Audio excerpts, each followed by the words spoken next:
어디서 지금 접속하고 계신지 서로 채팅창에 인사 나누면서 시작하면 좋겠습니다. 저는 그럼 오늘 사회자이신 이현숙 한반도 종전평화 캠페인 공동대표님께 마이크를 넘기도록 하겠습니다. 감사합니다.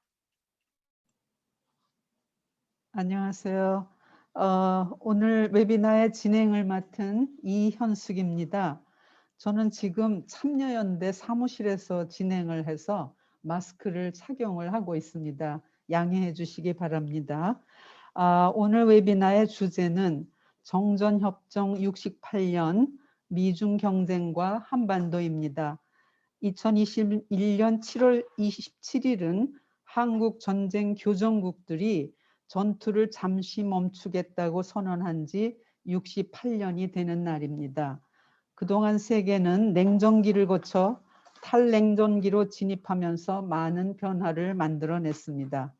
그러나 한반도는 탈냉전기를 맞아서도 한국 전쟁을 종전시키거나 평화협정으로 마무리하지 못하고 68년이나 사실상의 전쟁 상태에 놓여 있습니다.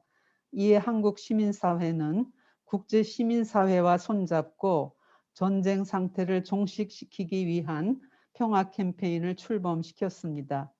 그러나 최근에 미국과 중국 사이의 전략 경쟁이 고조되면서 어두운 그림자를 드리고 있습니다.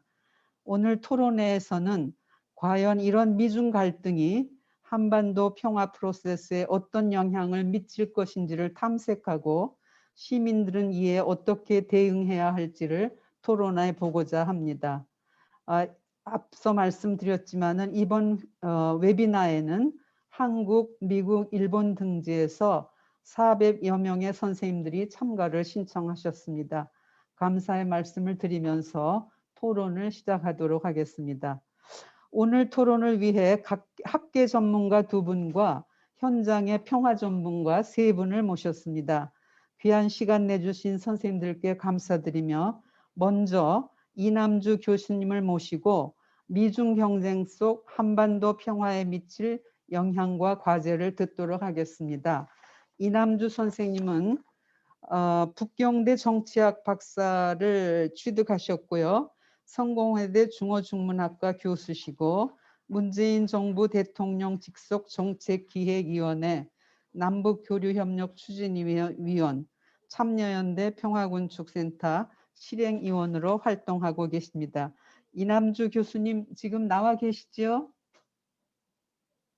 예, 나와 있습니다. 예, 네, 안녕하세요. 반갑습니다. 예, 네, 예, 교수님 잘 부탁드리겠습니다. 발표 예, 시간은 15분입니다. 예, 네, 알겠습니다. 예, 네, 예, 저 소개받은 이남주입니다. 어, 지금 참석자 아까 쭉 소개하신 것처럼 세계 여러 곳에서 다들 많이들 참여해 주시고 계신 것 같아요. 어, 저희 뭐 교포분도 계시고 또 한반도 평화에 관심을 갖는 많은 외국 분들도 계시는 것 같습니다. 이 한반도 평화 문제에 대해서 이렇게 관심을 가져주시는 것에 대해서 감사드리고요. 예. 또 저희들은 이 한반도 평화가 세계 평화에 또 중요한 기여다라는 생각하는 그런 사명감을 갖고 또 노력을 하고 있습니다. 이런 바람들이 조금 모아져서 조만간에 좋은 결과, 좋은 진전이 있기를 바라는 마음으로 오늘 발표를 시작하도록 하겠습니다. 제 발표는 짧은 시간 안에 뭐 많은 이야기를 하긴 상당히 어려울 것 같고요. 3가지 주제에 대해서 간단하게 제 생각을 말씀드리겠습니다. 첫 번째는 미중 경쟁에 대한 간단한 평가가 있어야 될 것 같고요. 오늘 전체 토론에서도 계속 언급되기 때문에. 두 번째는 그 미중 경쟁이 한반도 평화 프로세스에 어떤 영향을 줄 것인가에 대한 평가 간단하게 말씀드리고요. 세 번째로는 이 시점에서 그 한반도 종전평화 캠페인 또는 종전평화가 갖는 의미에 대해서 간단히 말씀을 드리겠습니다. 화면을 제 발표문을 한글로 된 발표문인데 일단 공유하면서 한글로 읽으실 분들을 위해서 발표를 진행하도록 하겠습니다.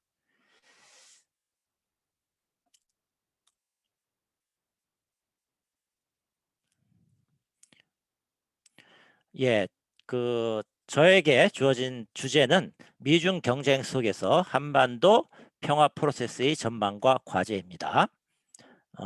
첫 번째로 미중 전략 경쟁에 대한 평가 간단하게 말씀드리겠습니다.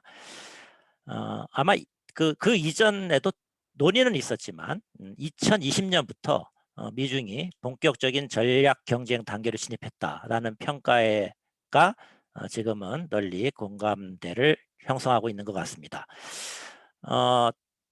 두 가지인데요. 하나는 경쟁 영역이 무역에서 기술, 지정학, 제도 영역으로 확장되었다는 것이고요. 그리고 이제 일부 영역에서는 단순히 경쟁이 아니라 대립하는 양상이 출현하고 있다는 것입니다. 제가 생각하기에는 경쟁이 기본적으로 동일한 규칙 속에서 진행된다고 하는 것이 진행되는 것이라고 한다면 대립은 각자 다른 규칙, 규범들을 추구하면서 충돌하는 이런 상황이라고 말씀드리겠습니다. 그래서 이제 지금 보면은 대부분 많은 사람들이 얘기하는 게 미중 관계에서는 협력적 측면도 있고 경쟁적 측면도 있고 대립 혹은 대결적 측면도 있다 이렇게 이야기를 하고 있습니다.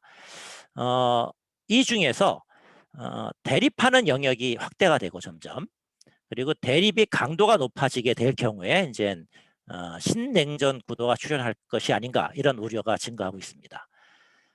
상황이 점점 이런 방식으로 가면 사실 미중 사이에도 군사 충돌을 방지하는 것이 매우 중요한 문제로 제기될 것으로 보입니다. 어떤 의미에서는 이것이 미소냉전 때보다 좀 어려울 수도 있겠습니다. 왜냐하면 타이완 해협 문제라든지 남중국해라든지 이 영역에 대해서는 그 영향권의 구분이 미소 시기보다도 더 불명확하고 되게 중첩되어 있기 때문에 서로의 이해관계, 주장이 충돌하고 우발적인 군사적 충돌이 발생될 가능성도 있는 것이죠. 그런데 다른 한편에서 보면 우리가 이제 국제 질서가 이처럼 신냉전 구도로 나아가면 모든 나라들이 져야 될 경제적 부담도 크게 증가할 것입니다. 일단 이런 지정학적인 갈등이 증가하면은 당연히 군비가 증가하겠죠. 그거는 필연적으로 나타나는 현상이고 또 하나는 이제 글로벌 가치 사슬이 단절되면서 각국이 더 안정적인 가치 사슬을 독자적으로 추구하고자 지금 노력하고 있는데 그 과정도 상당히 막대한 비용이 들 수밖에 없습니다. 사실 우리가 코로나 사태라든지 또는 세계적 차원에서의 불평등 문제 이것을 위해서 우리가 있는 자원들을 써도 지금 부족한 것이 많은 상황인데 이런 방식으로 불필요한 부분의 자원들을 더 쓰게 된다는 것은 인류 차원의 복지에도 매우 부정적 영향을 주겠죠. 이런 경제적 이유가 이제 작동해서 미중 경쟁이 냉전적 구도로 갈 가능성은 높지 않다 이렇게 보는 사람도 많습니다. 우리 입장에서는 어쨌든 미중 전략 경쟁에서 대립 영역이 확대되는 것을 방지하는 것 그리고 이제 미중 전략 경쟁이 신냉전으로 이어지지 않는 것이 이제 중요한 과제다 이렇게 말씀드릴 수 있겠습니다. 이것이 이제 또 한반도 평화 프로세스에도 중요한 의미가 있습니다. 한반도가 미중 전략 경쟁을 부정적 방향으로 진전시키는 촉매 작용을 할 수도 있고 반대로 미중 경쟁의 대립적 측면을 억제하고 새로운 협력 공간을 제공할 수도 있기 때문입니다. 예, 두 번째 주제는 이런 미중 전략 경쟁이 한반도 평화 프로세스에 미치는 영향입니다. 첫 번째 영향은 우리가 표면적으로 보면 미중 전략 경쟁이 한반도 정세의 원심력을 강화시키고 있죠. 같이 협력을 해야 되는데 미국과 중국이 각각 자신의 동맹과 우방을 자기가 추구하는 전략적 구도에 편입시키려고 하는 노력을 강화하고 있고 이것이 적어도 동북아 차원에서는 진영 대립, 냉전식 지정 대립을 고착화시키는 요인으로 작용할 수도 있겠습니다. 그리고 뭐 여기서 뭐 많이 말씀드릴 필요는 없다라고 생각이 되는데, 한반도의 군사적 어떤 그 대립 상황, 대결 상황, 이런 부분들이 한번 이 한반도에서 문제가 군사적 충돌들이 발생하게 되면 뭐 한반도는 물론이고 지역 세계 평화에도 심각한 위협이 될 것입니다. 그래서 이런 부분들이 어쨌든 문제이고요. 그래서 미국과 중국의 경쟁이 각각 미중 경쟁이라는 각도에서 한반도 평화 프로세스에 접근할 경우에는 문제 해결을 좀 어렵게 만드는 요인이 될 수 있겠습니다. 그런데 제가 보기에는 원심력의 작용을 억제하는 요인도 있습니다. 방금 제가 말씀드린 이유 때문에 모든 주요 관련국들이 한반도에서 군사적 긴장이 지나치게 고조되는 것을 원하지는 않는 것이죠. 과거와는 달리 한반도의 어떤 군사적 긴장, 충돌이 이 모든 관련국들의 안전에 큰 위협을 제기하는 상황입니다. 그리고 이 한반도의 군사적 긴장 고조 자체가 미국과 중국에게도 전략 경쟁 관리를 어렵게 만들고 이 전략 경쟁을 원치 않는 방향으로 이끌 수도 있는 것이죠. 이런 문제들에 대한 우려들이 있습니다. 한반도 남북 내부에서도 한반도 정세가 진영 대립이 고착되는 방향으로 변화되는 것은 바람직하지 않다는 인식도 많죠. 남쪽에서는 경제적으로는 중국과 협력 관계를 유지하기를 바라고 있고, 또 남북 협력이 경제 발전의 동력을 강화할 수 있는 기대도 있습니다. 북도 지금 중국과의 관계를 강화시키고 있죠. 지금 7월 11일이 조중 우호 조약 체결 60주년입니다. 아마 그때까지도 계속 이런 기조들이 지속될 것이라고 보이는데, 그렇지만 우리가 역사적으로 보고 최근의 행위를 봐도 북도 외교적 자율성을 유지하기 위해서 남 그리고 미국과의 관계를 발전시킨 것이 필요하다고 생각을 하고 있습니다. 어쨌든 최근에 작년에 대단히 안 좋은 방향으로 흘러갔던 한반도 정세가 올해 여러 가지 방식으로 어쩜 접촉의 시도들이 있습니다. 남북 간에도 다양한 방식으로 어떤 접촉의 시도가 있었다. 물론 이제 성과는 지금 나타나지 않지만 그런 부분들이 이제 이렇게 알려지고 있고요. 그래서 이런 우려들이 이런 한반도 평화 프로세스를 제기하는 배경으로 작용하고 있다고 봅니다. 그리고 과거와는 달리 한반도 비핵화 평화 체제 구축이 단계적으로 진행돼야 한다는데 공감대가 넓어진 것도 일정하게 긍정적 요인으로 볼 수 있겠습니다. 문제는 관련국들의 구체적 이해관계 차이를 좁히기가 아직은 어려운 측면들이 많다는 거죠. 특히 이제 북미 간의 불신, 서로 어떤 행위를 먼저 하는 것에 대해서 상대방에게 배신당할 것이다 라는 이런 불신감에 의해서 적극적인 행동을 지금 나서지 않고 있는 이런 상황입니다. 그것이 이제 대화가 진행되고 있지 않은 중요한 원인이고요. 또 이런 불신과 적대감이 존재하는 상태에서는 일시적으로 대화가 이루어지더라도 비핵화의 실질적인 진전은 어려웠다는 것이 기존의 역사적 상황들이 잘 보여주고 있습니다. 결국 이 비핵화 대화가 성공하려면 적대와 불신의 구조를 무너뜨리고 화해와 협력을 추구할 수 있는 분위기를 조성하는 것이 대단히 중요합니다. 아마 시민사회에서는 한반도 정세가 어떤 방향으로 전개되든지 이 문제에 대해서 더 많은 관심을 기울이고 이 문제를 해결하기 위해서 적극적으로 노력을 해야 될 것으로 생각합니다. 이러한 과정에서 중요한 것이 지금 우리가 이야기하고 있는 종전평화 문제이죠. 한반도에서 적대와 불신의 뿌리는 한국전쟁이 종결되지 못한 데 있습니다. 아프가니스탄이 가장 해외에서 오래 진행한 전쟁이라고 이야기가 되고 있는데 사실은 한국전쟁이 가장 오래 지속되고 있는 전쟁이죠. 표면적으로 정전협정이 체결되어 있고 일단은 그죠?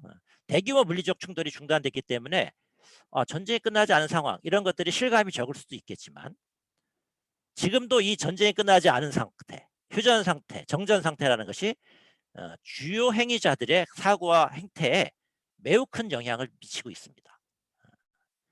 저희가 이제 분단 체제라는 말을 사용하는 경우가 있는데 이러한 상황들을 설명하기 위한 것이죠. 이런 상황에서는 상대를 적대시하는 행위는 쉽게 정당화되고 반면 상대와의 대화 협력을 추구하는 것은 많은 어려움을 직면하게 됩니다. 이 어려움에 대해서는 뭐 여기 계신 분들에게 더 설명을 할 필요는 없겠죠. 이게 이런 원인, 이런 상태가 반복적으로 나타나는 원인은 결국 한국 전쟁이 종전되지 않은 상황에 뿌리를 두고 있다. 이 부분을 제가 여기서 다시 한번 강조 드리는 것입니다.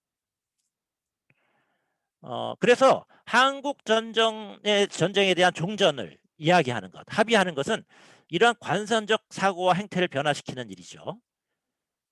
당연히 이러한 요구에 저항과 반발이 많을 수밖에 없습니다.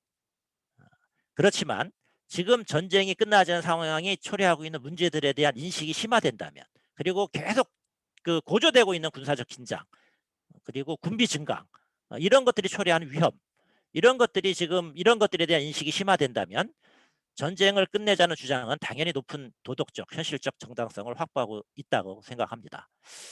특히 지금 시점에서 중요한 것은 지난번 5월 한미 정상회담에서 판문점 선언, 싱가포르 회담 등의 기존 합의를 존중한다고 명시되어 있는데, 이 판문점 선언의 가장 중요한 내용이 이 종전 선언을 추진한다는 것이죠. 그래서 하반기에 북미 남북 대화가 재개된다면 반드시 이에 대한 적극적 논의가 뒤따라야 되고, 이 부분이 앞으로 향후 1년 내에 우리가 만들어낼 중요한 어떤 성과가 돼야 된다고 생각합니다.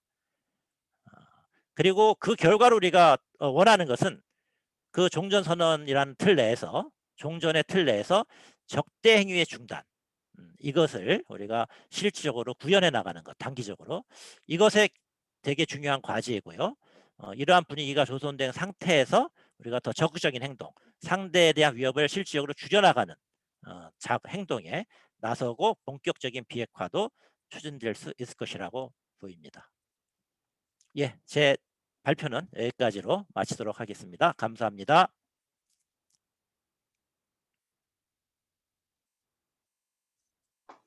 아유, 감사합니다. 이게 시간도 또 많이 절약하셔가지고 다 쓰시지도 않으셨어요. 정말 감사합니다.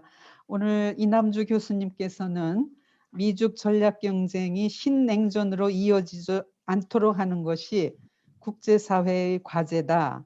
그리고 한반도가 미중 전략 경쟁을 부정적 방향으로 진전시키는 촉매작용을 할 수도 있고, 반대로 미중 전략 경쟁의 대립적 측면을 억제하고 새로운 협력 공간을 제공할 수도 있다고 분석하셨습니다. 미중 전략 경쟁이 신냉전으로 이어지지 않도록 하기 위해서는 한반도에서 적대와 불신의 구조를 무너뜨리고 대화와 협력 분위기를 조성해야 하며, 그래야만 한반도 평화 프로세스를 성공적으로 추진할 수 있다.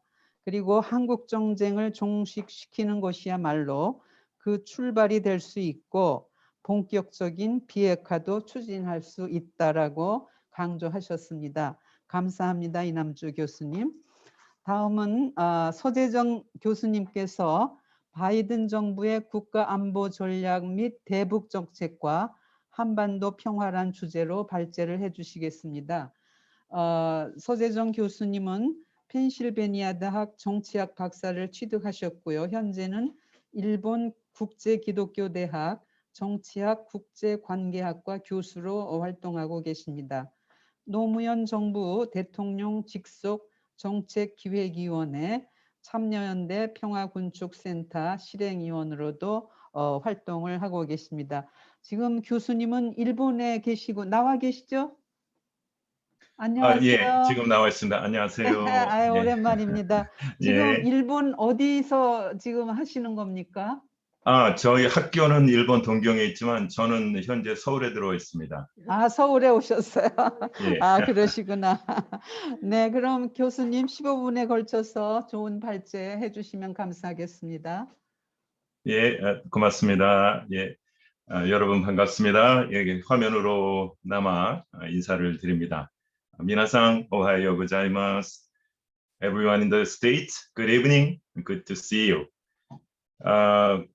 이남주 교수님께서 미중 경쟁과 한반도 평화에 대한 큰 그림을 아주 잘 설명을 해주신 것 같습니다. 그래서 저는 그 얘기를 조금 더 구체화시켜서 바이든 정부의 국가 안보 전략과 대중 대북 정책, 그리고 이것이 한반도 평화에 갖는 함의를 좀 논의를 해보도록 하겠습니다.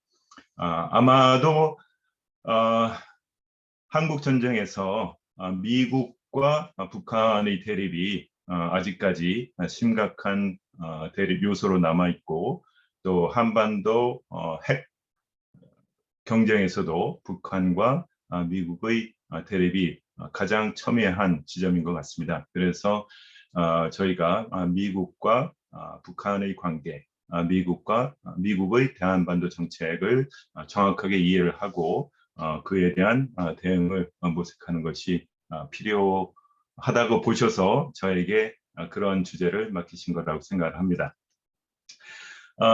자세한 발제 내용은 제가 건너뛰도록 하겠습니다. 저희 발표문을 아마 홈페이지에 올리실 계획인 것으로 알고 있습니다. 그래서 저희 오늘 심포지움이 끝난 이후에 자료집을 보셔서 천천히 자세한 내용을 읽어보시면 될 것 같고요. 오늘 제 발제는 바이든 정부의 대북 정책에 초점을 맞춰서 진행을 하도록 하겠습니다.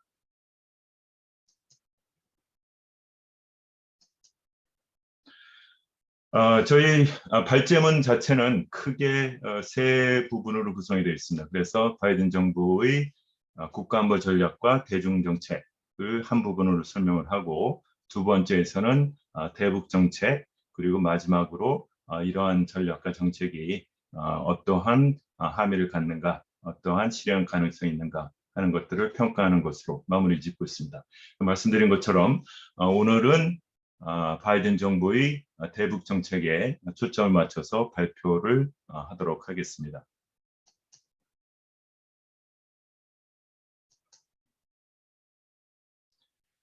아마도 바이든 정부의 대북 정책에 대해서는 많은 분들이 언론을 통해서 접하셨으리라고 생각을 합니다. 크게 말해서 바이든 정부의 목적은 한반도의 비핵화다. 그리고 북한이 동맹국가 미국에 가하고 있는 위협을 감소시키고 위협으로부터 방어하는 것이 단기적인 목표다. 이렇게 설정이 되어 있고요. 이러한 목적과 목표를 달성하기 위해서 실용적인 접근을 취한다. 그래서 바이든 정부의 대북 정책을 언론에서 대부분 실용적 접근이다, 이렇게 표현을 하고 있는 것 같습니다. 그 실용적 접근의 가장 구체적인 내용은 경제 제재를 그대로 유지한 채로 북과 대화를 하는 데 열려 있다. 그래서 아무런 조건 없이 대화를 할 용의가 있고 외교에 열려 있다. 이러한 입장을 취하고 있습니다. 여기서도 잠깐 드러나지만 아무런 조건 없이 대화에 열려 있다고 말은 하지만 실질적으로 경제 제재를 지속하는 조건 하에 대화를 하겠다. 이것이 실제적인 내용이기는 하죠. 그리고 한반도의 비핵화가 목적이라고 표현을 하고 있습니다만은 미일 정상회담이나 또 나토 정상회담에서는 북한의 완전하고도 검증 가능하며 비가역적인 소위 말해서 CBID 비핵화를 목적으로 제시를 하고 있습니다. 그런 면에서 한반도의 비핵화, Nuclear Weapons Free Zone이라는 개념과는 다른 목적을 지향하고 있는 것이 아닌가 하는 그런 생각을 가질 수가 있겠습니다. 이 사항은 통상적으로 얘기되고 있는 것이기 때문에 제가 더 이상 말씀드릴 필요가 없지만 중요한 것은 바이든 정부가 이야기하고 있지 않은 부분이 있다는 겁니다. 위의 두 부분을 보면서 바이든 정부가 비핵화를 얘기하고 외교를 얘기하고 대화를 얘기하는데 그럼 얘기하지 않는 것이 무엇이지? 찾아보십시오. 찾는 데 도움을 드리기 위해서 2018년 북미 정상회담 공동성명서를 잠깐 보도록 하겠습니다. 밑에서부터 가죠. 네 번째, 네 개의 항목이 있었는데 네 번째는 미군 유해를 반환하겠다는 것이었습니다. 세 번째는 한반도 비핵화입니다. 바이든 정부가 되풀이해서 강조하고 있는 것이죠. 첫 번째와 두 번째는 무엇이었을까요? 두 번째는 평화 체제의 구축입니다. 첫 번째는 북미 관계의 전환입니다. 평화를 위한 관계 개선입니다. 바이든 정부가 많은 이야기를 하고 있지만 첫 번째 두 가지, 북미 관계의 전환, 평화 체제의 구축은 전혀 언급하고 있지 않습니다. 다시 말해서 바이든 정부는 한국 전쟁을 종식시키고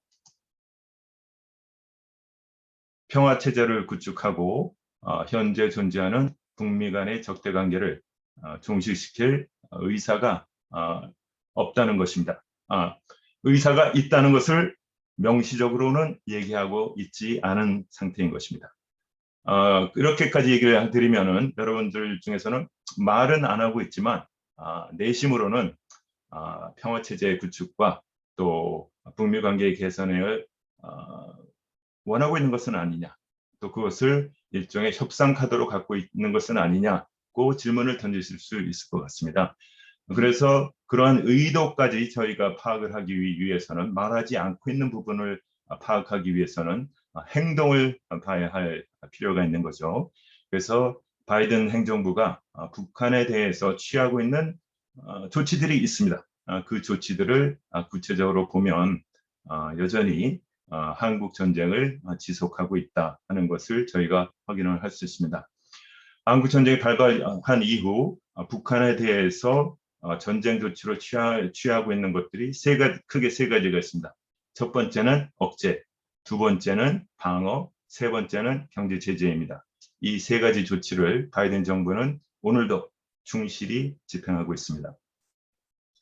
첫 번째가 억제입니다. 디터런스라고 얘기를 하는데 이 디터런스, 억지라고 얘기를 하면은 굉장히 추상적이지만 그 내용은 여러분들이 다 아시는 바와 같이 핵무기 사용의 위협입니다.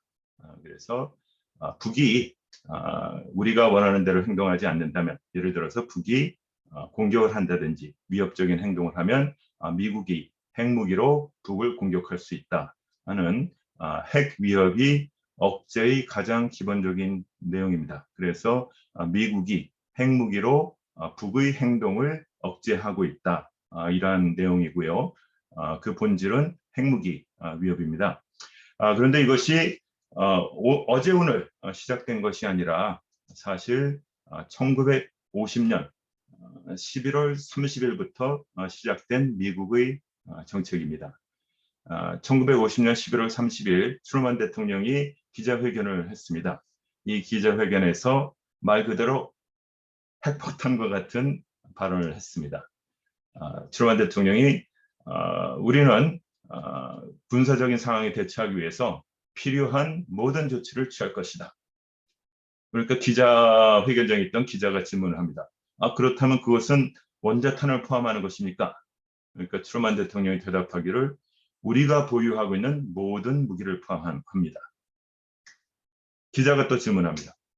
우리가 보유하고 있는 모든 무기라고 지금 말씀하셨는데 그렇다면 원자탄을 사용하려는 적극적인 고려가 있다는 말씀이십니까? 트루먼 대통령이 대답합니다.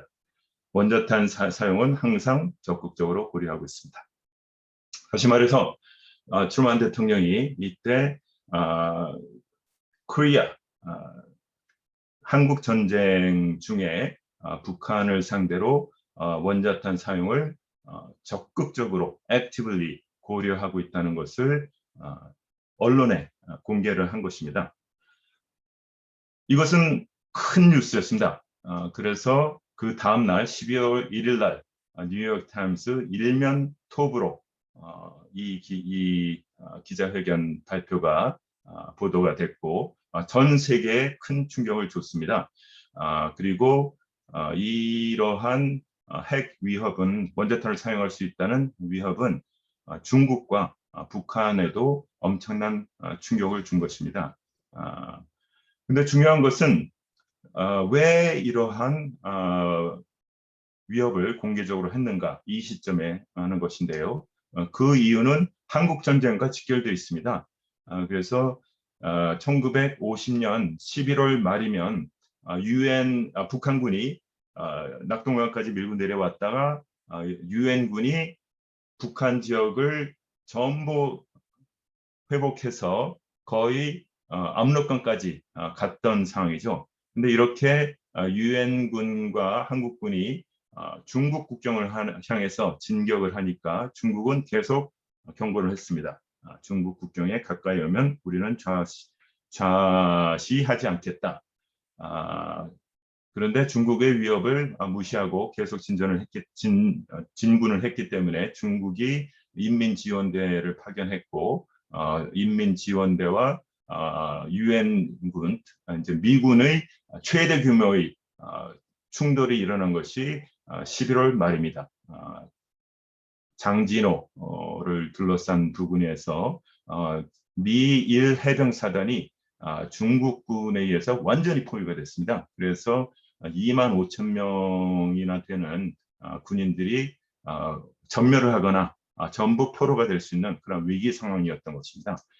그래서 트루먼 대통령이 기자회견까지 하면서 미국군에 어떠한 위해를 가하면 우리는 핵무기로 보복을 할 수도 있다 하는 위협을 한 것이죠. 그래서 중국과 북한을 향한 이러한 핵무기 사용 위협은 한국전쟁 시기 1950년 12월 1일부터 시작이 됐다고 저희가 볼 수 있고요. 한국전쟁이 종전된 1953년 이후에도 지속이 됐습니다. 그래서 1956년에 만들어진 미 국방부의 핵 타겟 리스트를 보면 여러 가지 타겟들이 쭉 나오는데요. 거기에 평양도 들어갑니다. 이것이 좌표고 이 좌표에 이러한 핵무기들을 투하하겠다 하는 계획입니다. 이 좌표를 지도에 찍어 보면 바로 여기입니다. 평양 이 주체탑 바로 앞에 핵무기 8발을 투하하겠다는 계획을 갖고 있었고 이외에도 무수한 북한의 도시들이 미국 핵무기 타겟으로 남아 있었고 오늘도 남아 있습니다. 북한이 90년대 들어서 핵무기를 개발한 것은 이러한 미국의 핵 억제 전력이 가장 큰 이유의 하나인 것입니다. 미국의 핵무기에 북한도 자기 핵무기로 대결을 하겠다 하는 것이죠. 그래서 현재는 미국의 핵무기와 북한의 핵무기가 서로를 억제하는 상호 억제의 상태에 있다는 것이 한국 전쟁의 모습입니다. 그런데 오늘날 바이든 정부는 이 상호 억제 상태를 해소하고 비핵화로 가는다는 것이 아니라 핵 억제 정책을 유지하겠다는 입장을 취하고 있는 것입니다. 그리고 두 번째로는 방어입니다. 방어는 그 자체로 위험한 것이 아니지만 상호 억제 상태에서 방어는 위험한 측면을 지니고 있습니다. 특히 미사일 방어는 상호 억제 상태에서 북한의 핵 미사일을 방어할 수 있는 능력을 미국에 주기 때문입니다.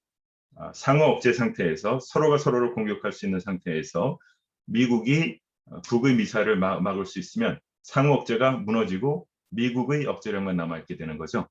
그렇다면 이런 상태에서는 미국이 북한의 군사력을 우려하지 않고 언제든지 선제 공격을 할 수가 있기 때문에 위험한 상태가 되는 겁니다. 그리고 한국군은 삼축 체계라고 하는 선제 공격 능력을 계속 추구하고 있습니다. 문재인 정부 들어서 이름은 바뀌었지만 그 내용은 여전히 선제 공격 능력을 추구하고 있고 미군도 여전히 선제 공격 능력을 추구하고 있습니다. 그래서 그 방어 능력을 구축하고 있지만 상호 억제 상태에서 이러한 방어 능력의 구축은 전략적 균형을 무너뜨리고 미국과 한국이 북한을 상대로 선제 공격을 할 수 있는 위험성을 높인다 하는 그러한 위험성이 있는 것입니다. 바이든 정부는 이러한 정책을 계속하고 있습니다. 그리고 이것이 동북아시아 전략 환경에도 큰 영향을 줍니다.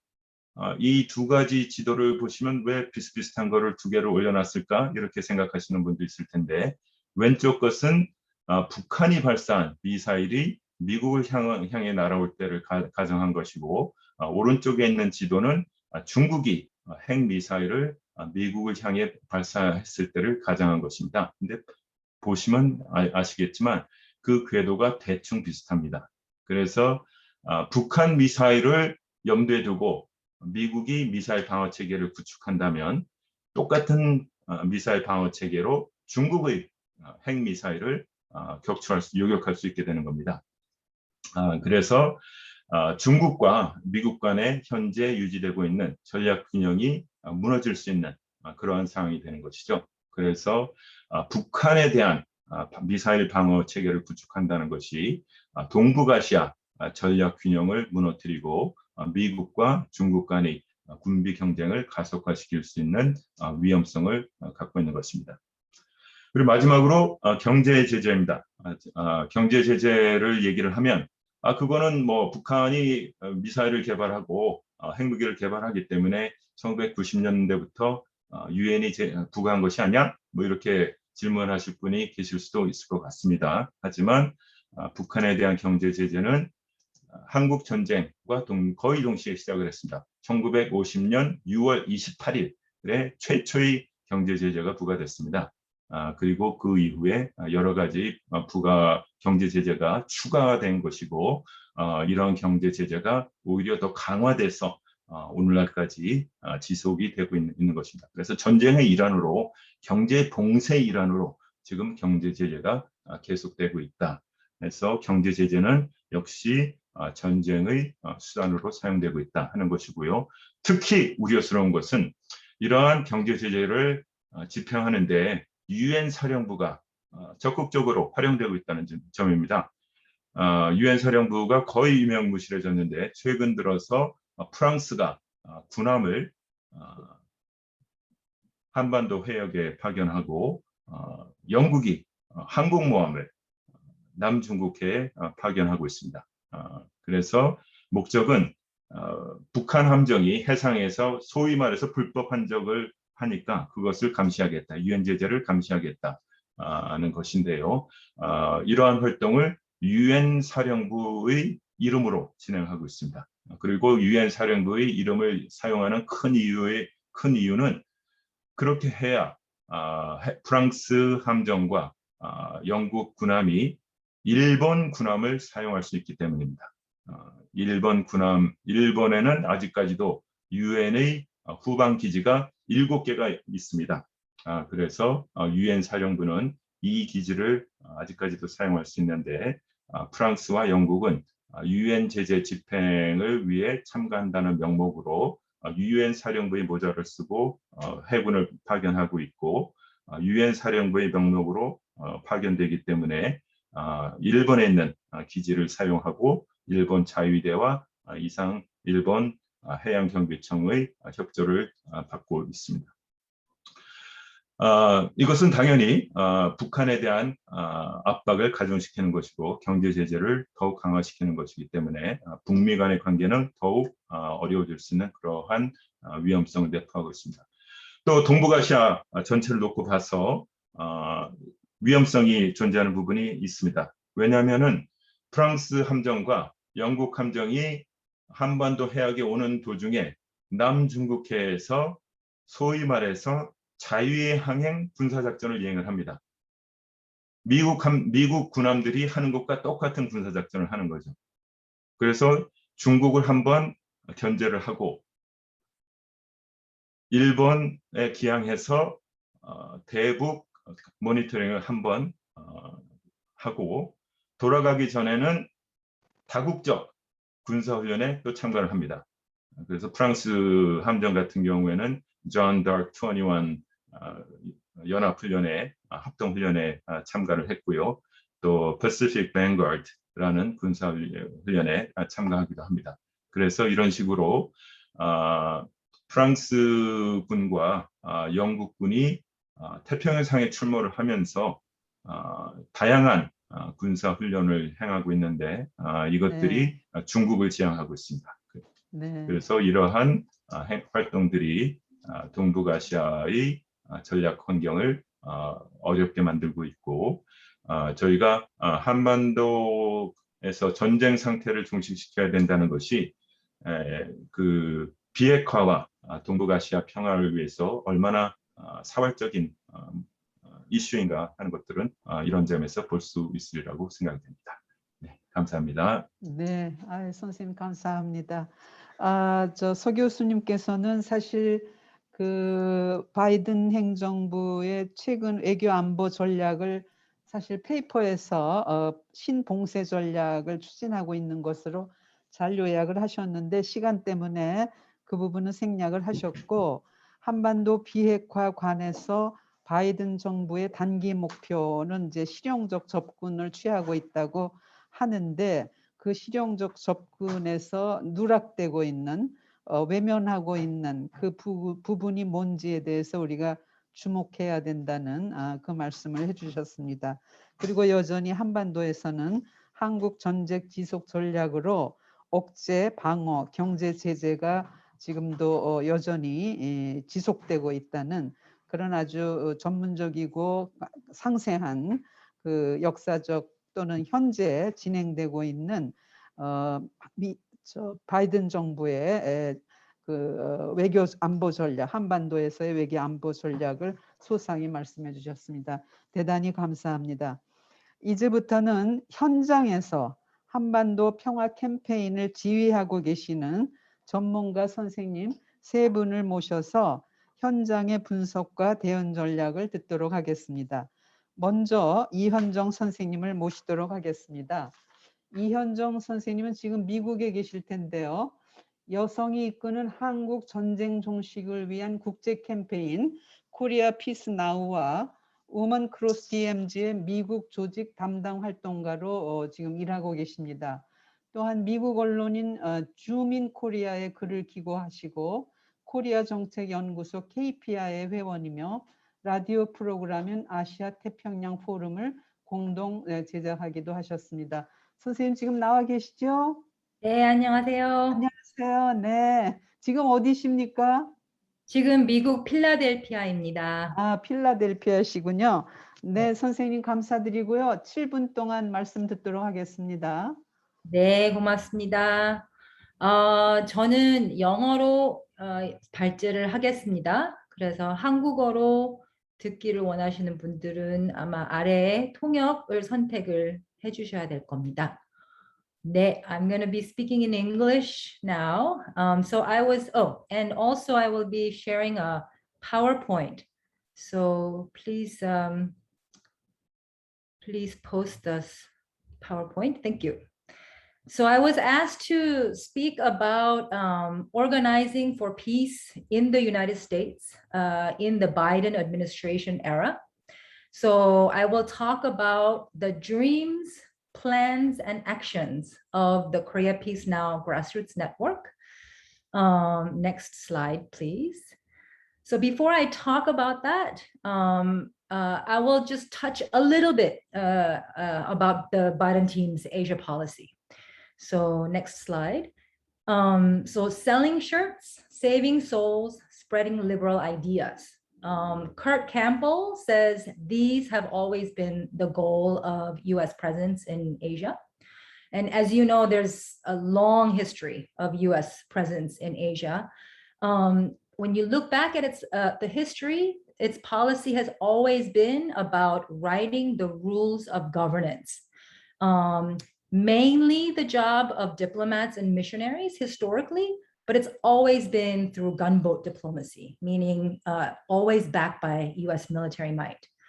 Now, with China's rise, the US feels a threat to its own national security interests in the region. So the US has a renewed interest in Asia. And it's really about writing the rules that will govern Asia's economic and political activity so that it can shape the region according to US interests. What is especially worrisome in this context is that US antagonism will, and actually has already increased China's military spending. And that in turn will trigger a massive arms race in the region, because as you can imagine, if China builds up its military power, Japan will want to do the same. If Japan does that, South Korea will feel pressure to do the same, and all other countries in the region. So this kind of military buildup in the region will raise the risk of military confrontation. The most likely flashpoints where these powers are most acutely standing off against each other being Taiwan and Korea. But for us, peace on the Korean Peninsula is a potential game changer for the entire region. Because one, it will create conditions for all parties to draw down their weapons. It will finally put an end to Cold War divisions in Northeast Asia.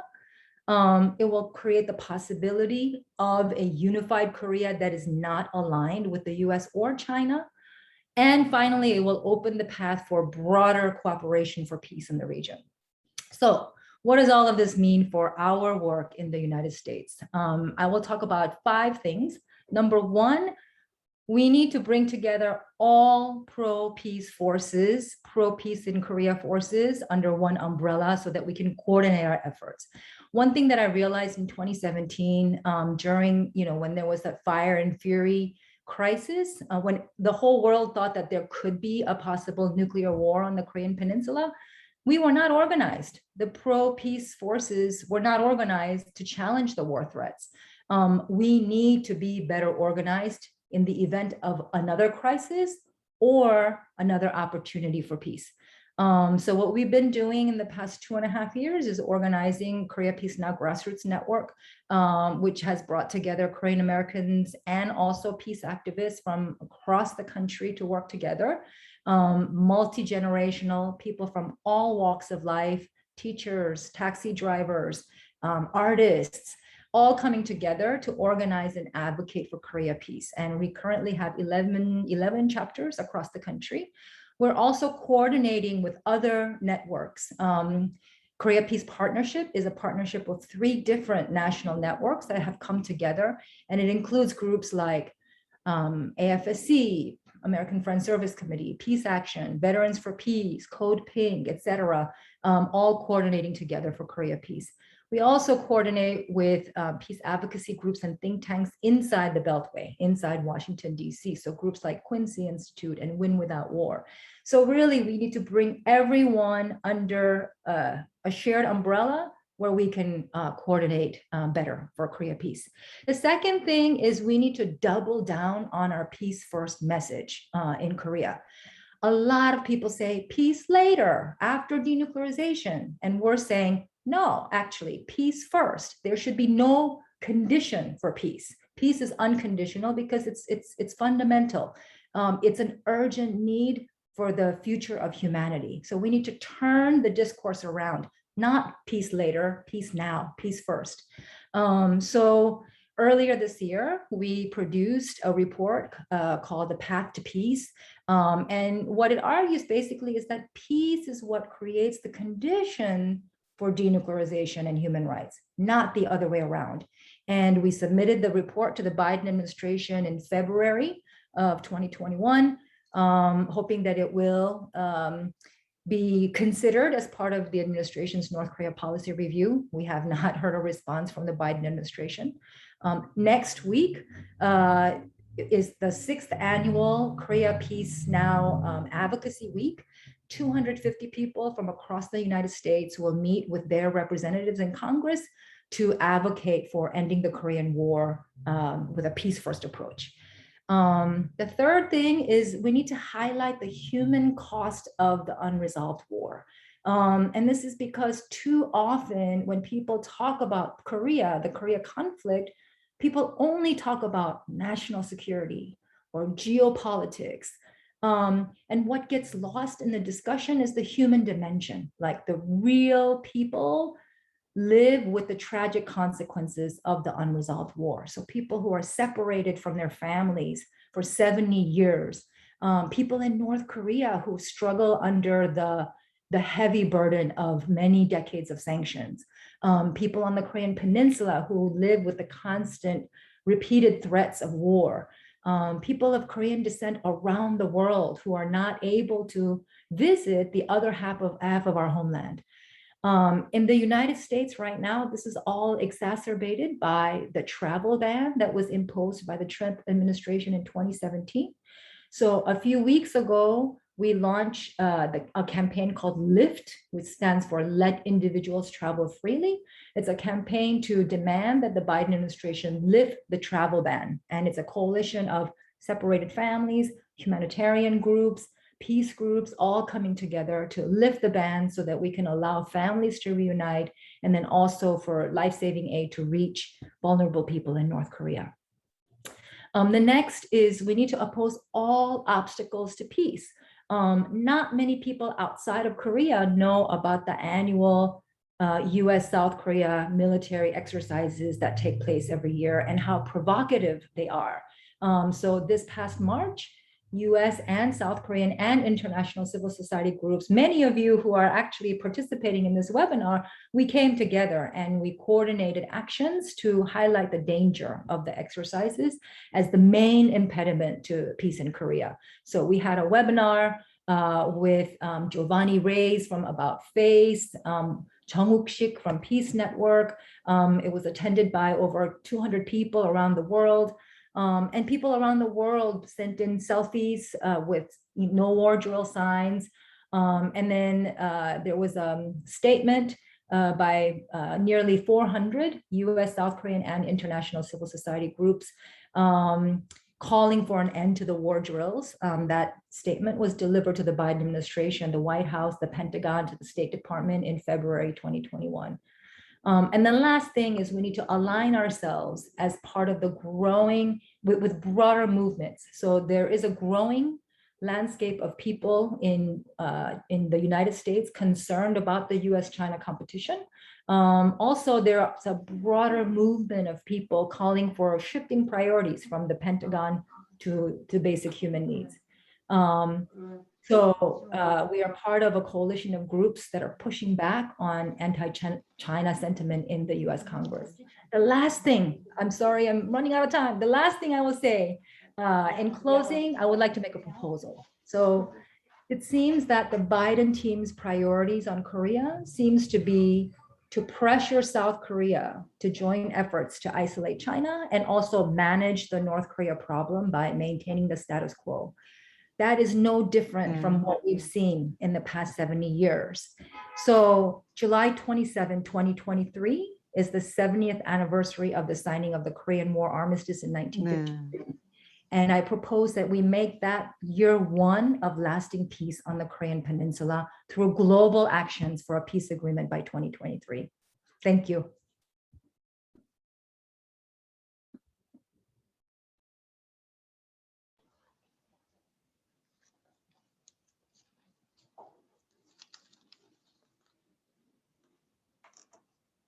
네, 감사합니다.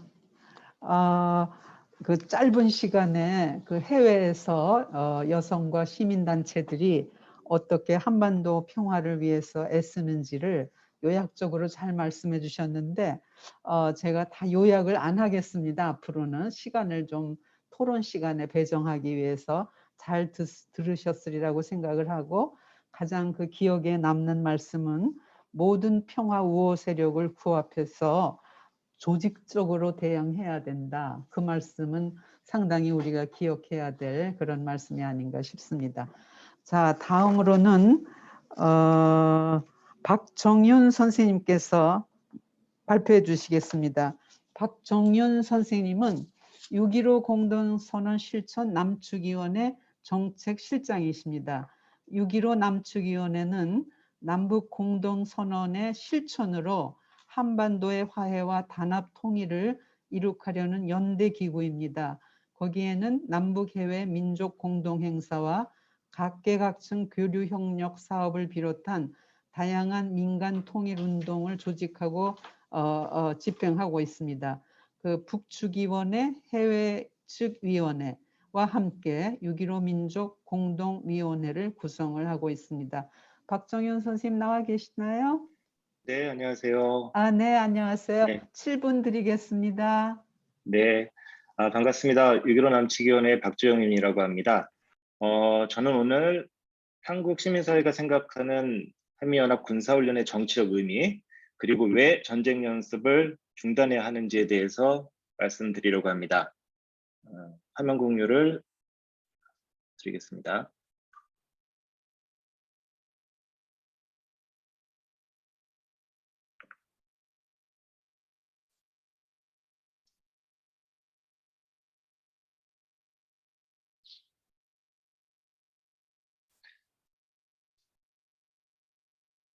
네, 지금 한반도 평화는 큰 갈림길에 서 있습니다.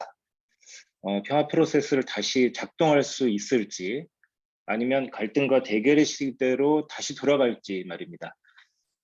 한미연합 군사훈련은 그 선택의 가장 중요한 잣대, 바로미터가 되고 있습니다. 특히 이 자리에서 강조하고 싶은 게 있습니다. 되돌릴 수 없는 평화를 만들기 위해서는 평화를 가로막고 있는 것이 과연 누구인지, 무엇인지를 정확히 알아야 됩니다. 그리고 그것과 용기 있게 싸워야 한다고 생각합니다. 한미연합 군사훈련은 정확히 그 위치에 있습니다. 두 번째로, 전쟁 연습 중단이 가져올 정치적 메시지는 무엇인가 하는 점입니다. 한반도 주민들은 그동안 한미연합훈련을 반대해 왔습니다. 그 이유는 군사훈련이 한반도 평화를 정면으로 막아왔기 때문입니다. 그러나 지금 시점에서 전쟁 연습 중단이 더 중요한 이유가 있습니다. 그것은 다른 게 아니라 남북, 북미 간 대화의 문을 다시 여는 열쇠라는 점입니다. 훈련 중단 자체가 아니라 그것이 가져올 정치적 메시지에 주목해야 한다고 생각합니다. 한미연합 군사훈련은 대북 제재와 함께 적대 정책의 상징입니다. 앞서 교수님들도 말씀하셨지만 지난 5월 한미 정상들은 외교와 대화가 한반도의 완전한 비핵화와 항구적 평화를 이루는 필수라고 했습니다. 외교와 대화 말입니다. 그런데 대화를 하자면 총뿌리부터 거두는 것이 당연한 순서라고 생각합니다. 바이든 정부는 말이 아닌 행동으로 대북 적대 정책부터 내려놓아야 합니다. 우리에게는 적대 정책 중단이 평화를 가져온 역사적 경험이 있습니다. 2018년이 그랬습니다. 한미연합 군사훈련 중단은 이후에 평창 동계올림픽, 4.27 판문점 선언, 그리고 역사상 처음으로 이루어졌던 북미 정상회담과 싱가포르 성명으로 이어지는 발판이 되었습니다. 좀 더 과거로 거슬러 가면 1992년에 세계 최대 규모의 한미연합 군사훈련인 팀 스피리트 훈련이 연이어 중단되면서 사상 처음으로 북미 고위급 회담이 열리고 94년도에는 북미 제네바 합의까지 이어지는 경험도 있었습니다. 2018년 남과 북은 판문점 선언과 평양 공동선언을 통해서 적대 관계 해소와 일제 적대 행위 중지를 약속한 바도 있습니다. 북미는 싱가포르 정상회담을 통해서 새로운 북미 관계 수립을 약속했습니다. 지금 북은 북미 싱가포르 합의 이후에 핵실험과 ICBM 시험 발사를 자제하면서 약속을 지켜왔습니다. 미국은 북에 대한 적대 의사가 없음을 말이 아닌 행동으로 보여줘야 합니다. 한미연합 군사훈련 중단은 그를 위한 가장 확실한 신호가 될 거라고 믿습니다. 세 번째로 강조하는 것은 훈련의 규모가 아닌 그 성격의 문제입니다.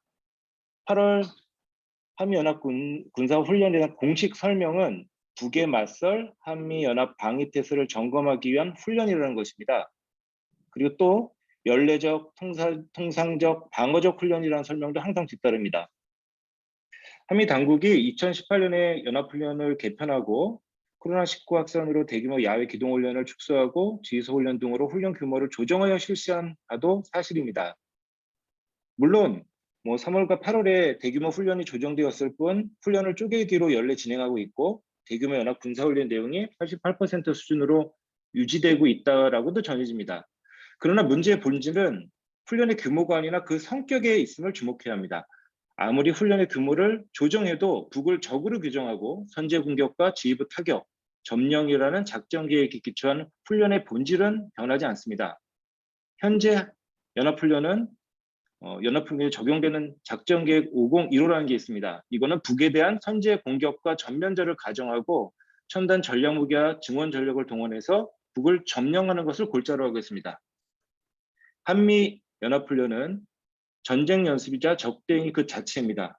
축소나 조정이 아닌 중단만이 답임을 분명히 합니다. 네 번째로는 앞에서 변화하는 세계 질서 동북아 평화 문제에 대해서 우리 이남주 선생님, 서재정 교수님이 발표하신 내용, 이 내용과 일치하는 내용입니다. 한미연합군사의 군사훈련의 강행은 화해 협력이 아닌 갈등과 대결 시대로 돌아가서 패권 경쟁의 그늘 아래 한반도를 다시 둘 것인가 하는 문제라고 생각합니다. 미국 정부는 대중국 공세 정책의 방향에서 소위 가치 동맹 강화를 끊임없이 추진하고 있습니다. 특히 바이든 정부는 대중국 공세 정책의 큰 틀 속에서 대북 정책을 펼쳐가고 있음에 주목해야 합니다. 지금 세계는 강대국 중심의 패권 질서를 마감하고 연대 협력의 시대로 나아가기 희망하고 있습니다. 한반도 동북아 평화의 린치핀은 한미 동맹이 아니라 남북 협력이 되어야 합니다. 무기 증강과 군비 경쟁이 아닌 사회 불평등에서 보건의료, 지속 가능한 환경 등 인간의 기본적인 삶을 위해서 자원이 쓰여져야 한다고 생각합니다. 끝으로 여러분들께 드리는 제안입니다. 지난 1월과 2월 한국의 시민사회는 한미연합 군사훈련 중단을 촉구하면서 각계 기자회견, 1인 시위, 인증샷 선언 등 다양한 활동을 펼쳐왔습니다. 특히 연합군사훈련 중단 촉구 선언운동에는 1367개의 단체가 참여하는 등 각계각층의 요구가 높았습니다. 지난 1월을 기억합니다. 한국뿐만 아니라 400여 개 국제시민단체들이 함께 연합군사훈련 중단 촉구 성명을 발표했습니다. 아마도 오늘 세미나에 함께 하시는 분들도 많이 참여하셨을 겁니다. 제안드립니다. 한국의 시민사회는 코리아 강국 76주년이 다가오는 8월 15일을 맞아서 7월과 8월 남북 북미 합의 이행과 한미 연합 군사훈련 중단을 주요 내용으로 하는 한반도 자주 평화를 위한 선언운동을 펼치기로 했습니다.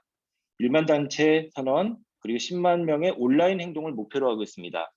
오늘 세미나에 함께 참여하시는 분들을 포함해서 국제사회 지지와 동참을 호소합니다.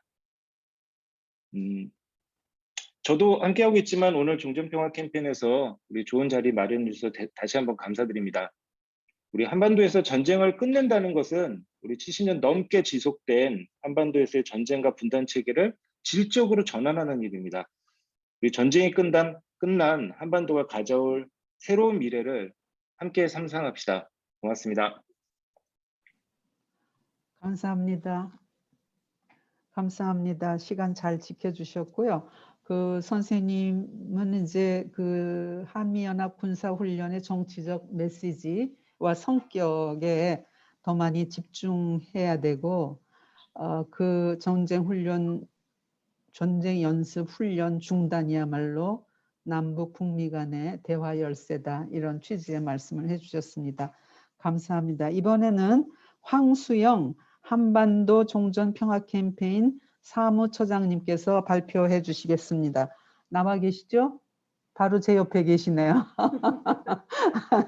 네, 황수영 선생님은 지금 우리 캠페인의 사무처장이면서 한반도 종전 평화 캠페인의 국회, 지방의회 서명 활동의 의미와 7월 집중 행동 제안을 말씀해 주시겠습니다. 선생님은 현재 평화군축센터 팀장이시고요. 또 평화비핵군축, 국방외교정책 감시 관련 활동을 맹렬하게 펼치고 계십니다. 네, 선생님 7분 드리겠습니다.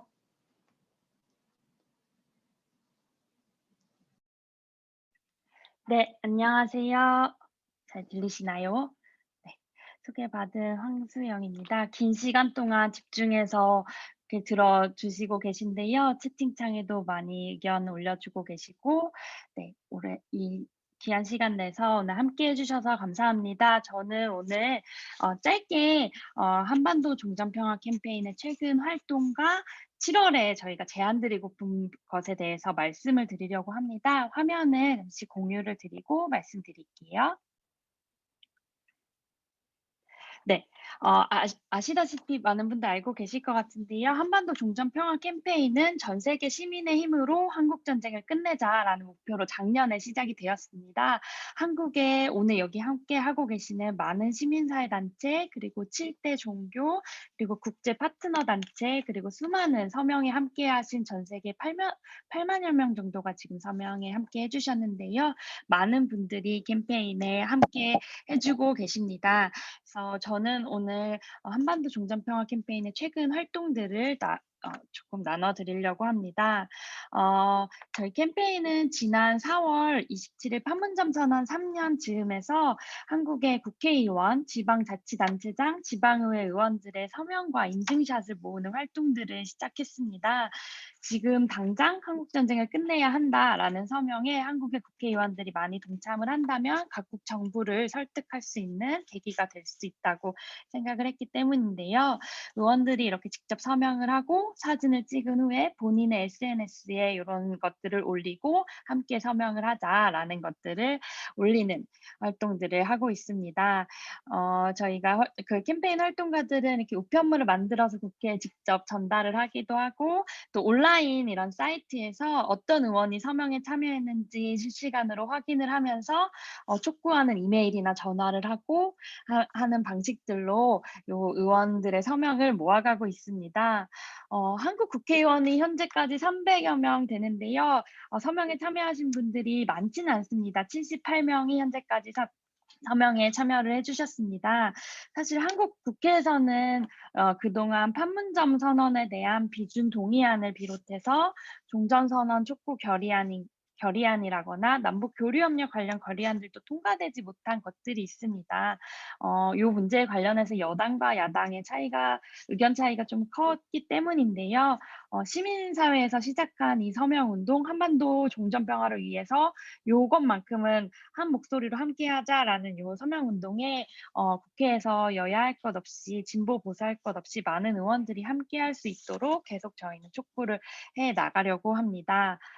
더불어서 한국에는 이제 전국의 지방자치단체들이 있습니다. 지방자치단체장들과 지방의회에서도 서명 동참이 이어지고 있는데요. 이 사진은 얼마 전에 경기도의회에서 의원들이 함께 서명에 참여하고 있는 사진입니다.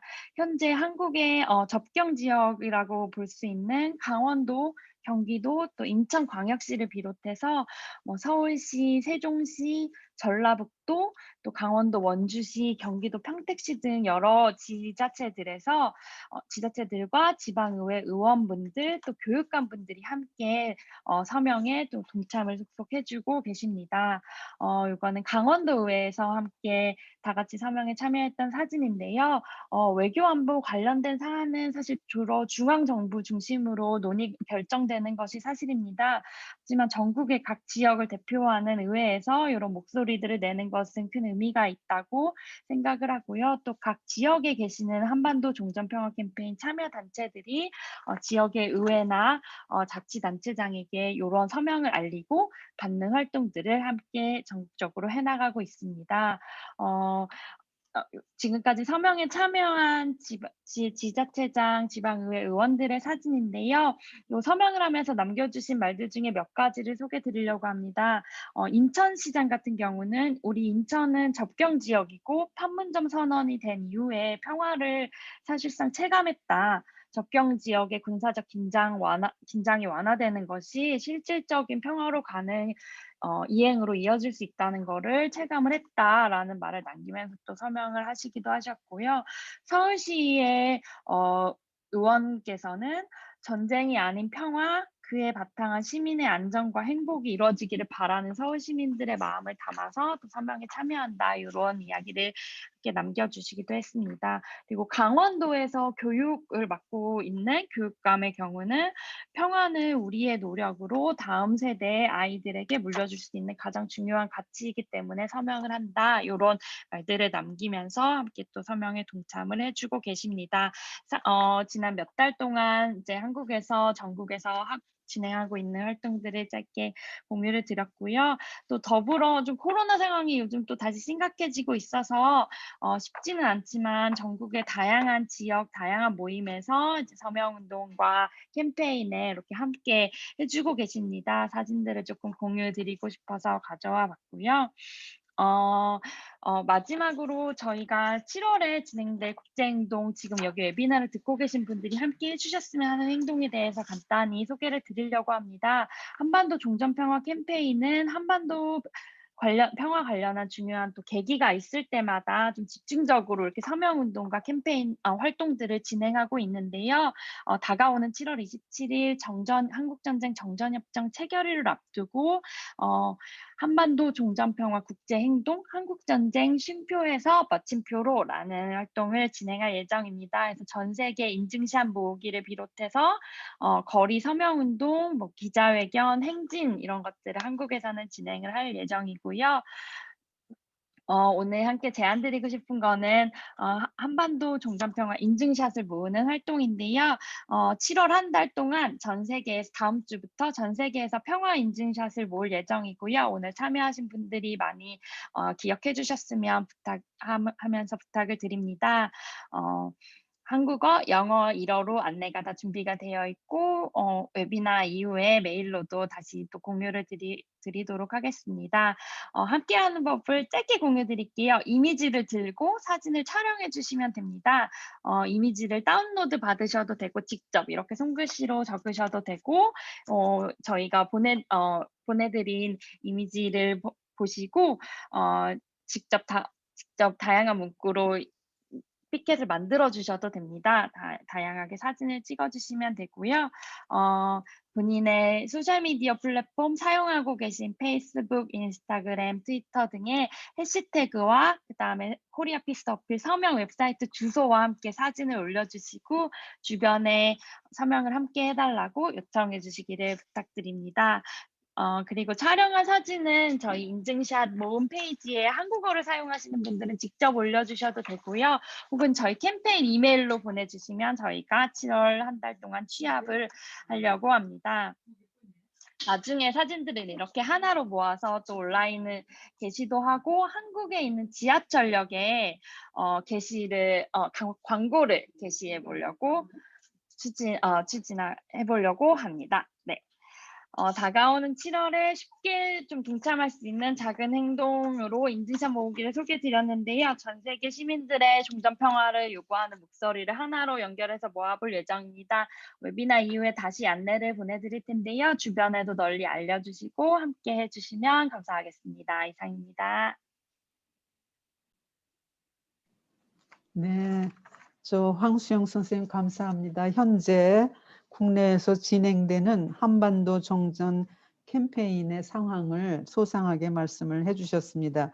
그 7월 27일 이후에 한국전쟁 쉼터에서 마침표 캠페인 7월 27일까지 언제부터요? 다음 주부터 7월 27일까지 한국전쟁 쉼터에서 마침표 굉장히 좋은 캠페인이 지금 기획돼 있습니다. 많이 참여를 하는 일이 제일 중요할 것 같아요.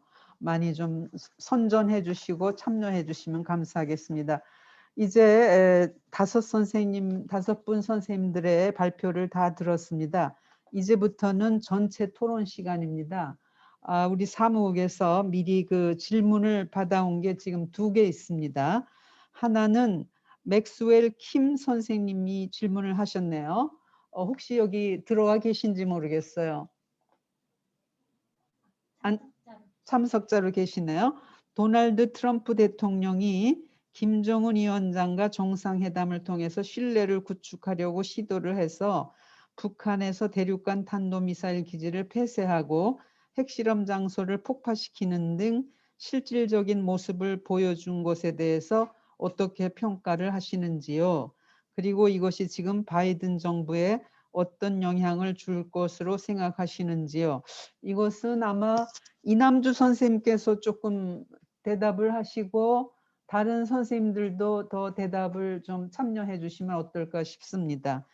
다른 한 질문은 제가 서재정 교수님께 드리도록 하겠는데 미리 좀 생각하시도록 지금 질문을 알려드리겠습니다. 1975년 유엔은 한국의 유엔군 사령부가 유엔의 부속기관이 아니라고 확인했습니다. 한국에서 우리는 유엔군 사령부를 가짜 유엔사라고 부르는 운동을 합니다. 이런 유엔사 이름 바꾸기 운동에 대해 어떻게 생각하시나요? 조훈정 선생님 질문이신데 조훈정 목사님 같습니다. 옛날에 향림교회 목회하셨고 지금 평화운동을 굉장히 활발하게 벌이고 계시는데 이 두 질문이 들어왔는데요. 하나는 좀 이남주 선생님께서 1번 질문 좀 하시고 또 다른 토론자 선생님들도 답변해 주시면 좋을 것 같고요. 두 번째는 서재정 교수님께서 답변하시고 또 다른 토론자 선생님도 같이 참여하시면 좋을 것 같습니다. 이남주 교수님 예, 그럼 부탁드립니다. 답변 드리겠습니다. 저희가 그 2018년도 하반기서부터 2019년도 상반기까지 굉장히 중요한 그 시기를 지냈는데 그때 한반도 평화 프로세스를 더 진전시키지 못한 것이 상당히 지금까지도 큰 그 어려움을 저희들한테 주고 있습니다. 지금 질문에서 주신 것처럼 북한이 그 김정은 그 국무위원장이 나름대로 비핵화에 대한 의지를 표명을 하고 여러 가지 실행행위에 나섰습니다. 지금 이야기한 것처럼 지하 핵실험장을 풍계리 폭파시켰고 ICBM 발사 시설을 이제 중단한 이런 조치가 있었고요. 사실 그것만이 아니라 그 9.19 우리 평양선언에서 더 진전된 조치를 약속을 했고 2019년도 1월 달에는 영변 핵시설을 폐기하겠다. 국제감독하에서 이렇게까지 얘기를 하지 않았습니까? 그것에 대해서 미국이나 심지어 남쪽 정부까지 대응해서 한 게 하나도 없습니다. 실제로. 그러니까 그 부분에 대해서는 사실 남쪽에서도 상당히 뭐 그것에 참여하셨던 분들도 안타까워하는 일인데요. 이 문제를 우리가 생각을 해보면은 어디서 왜 이런 그 상황들이 발생되는가.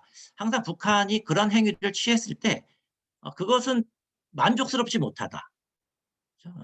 어떤 기준에 미국이나 다른 어떤 우리에서 만족스럽지 못하다는 이유로 그것을 협상에 진전시키는 기회로 활용하지 못하는 관성들이 계속 작동을 했던 겁니다. 하나 제가 예를 들자면 90년대 초반에 제네바 합의가 있었죠. 제네바 합의가 결국 붕괴되지 않았습니까? 그게 그럼 붕괴됐을 때 제네바 합의를 실행하지 못하도록 만든 여러 가지 요인이 있었는데 미국 내에서 제네바 합의가 불충분하다라고 비판하는 중요한 그 요인 중에 하나가 북한 그 당시에 이제 그 영변에 핵시설을 폐기하기로 했는데 그 이전에 폐기 이전에 진행된 그 실험 과정에서 만들어졌을 거라고 추측되는 플루토늄 그거를 제대로 밝히지 못했다라는 게 당시에 그 제네바 합의의 불안정성을 비판하는 요인들이었거든요. 그러면은 그 추출됐을 거라고 짐작되는 플루토늄의 양은 얼마나 될까요? 핵무기 하나도 만들기 어려운 양이었습니다. 지금도 북한에 대해서 어떤 완벽한 비핵화를 먼저 요구하게 되면 우리가 실질적으로 비핵화를 진전시킬 수 있는 여러 가지 그 기회들을 앞으로도 계속 상실할 수밖에 없는 거죠. 영변 핵 폐기를 한다고 북한의 핵이 완전히 없어지는 게 아닌 건 사실입니다.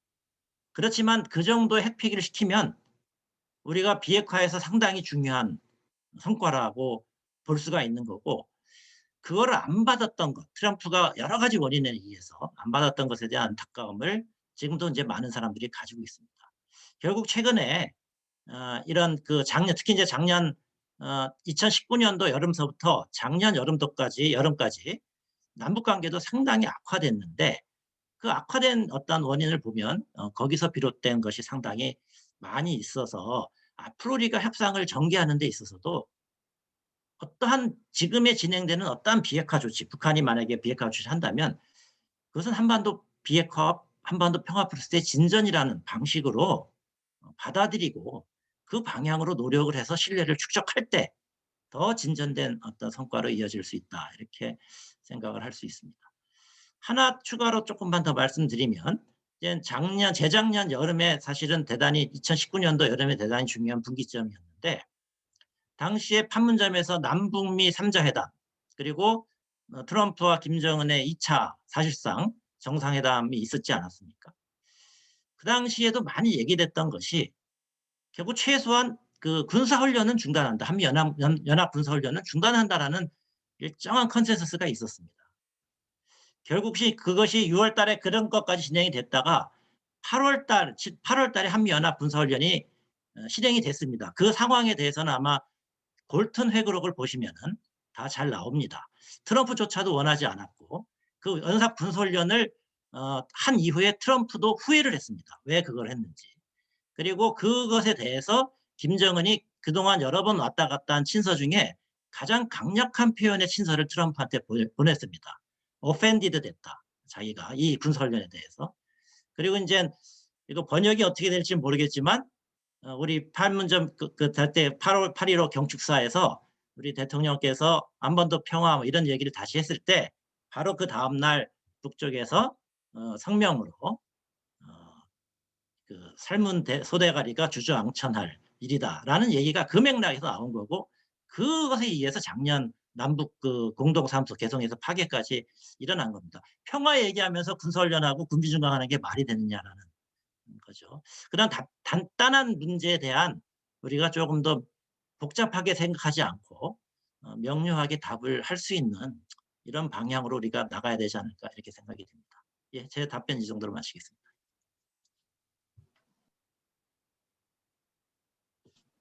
네. 다른 선생님, 토론자 선생님들 중에 누구 저 보태실 분 계실까요? 박정현 선생님 뭐 조금 첨부하실 말씀 있으실까요? 아닙니다. 잘 말씀해 주셔서 예. 네네. 다른 질문 알겠습니다. 받을게요. 그러면 두 번째 질문에 대한 답변을 듣도록 하겠습니다. 서재정 교수님. 예, 아주 그 조은정 목사님께서 참신한 발산을 해주신 것 같아요. 말씀은 아주 정확한 지적이십니다. UN 총회에서 그 UN 깃발 하에 연합군을 구성하라는 결의안이 통과되긴 했지만 UN 사령부라는 이름을 만들어준 적도 없고 또 지금 현재 한국에 있는 UN 사령부도 재정적으로나 또 행정적으로나 인력적인 면에서나 전혀 UN과 상관이 없습니다.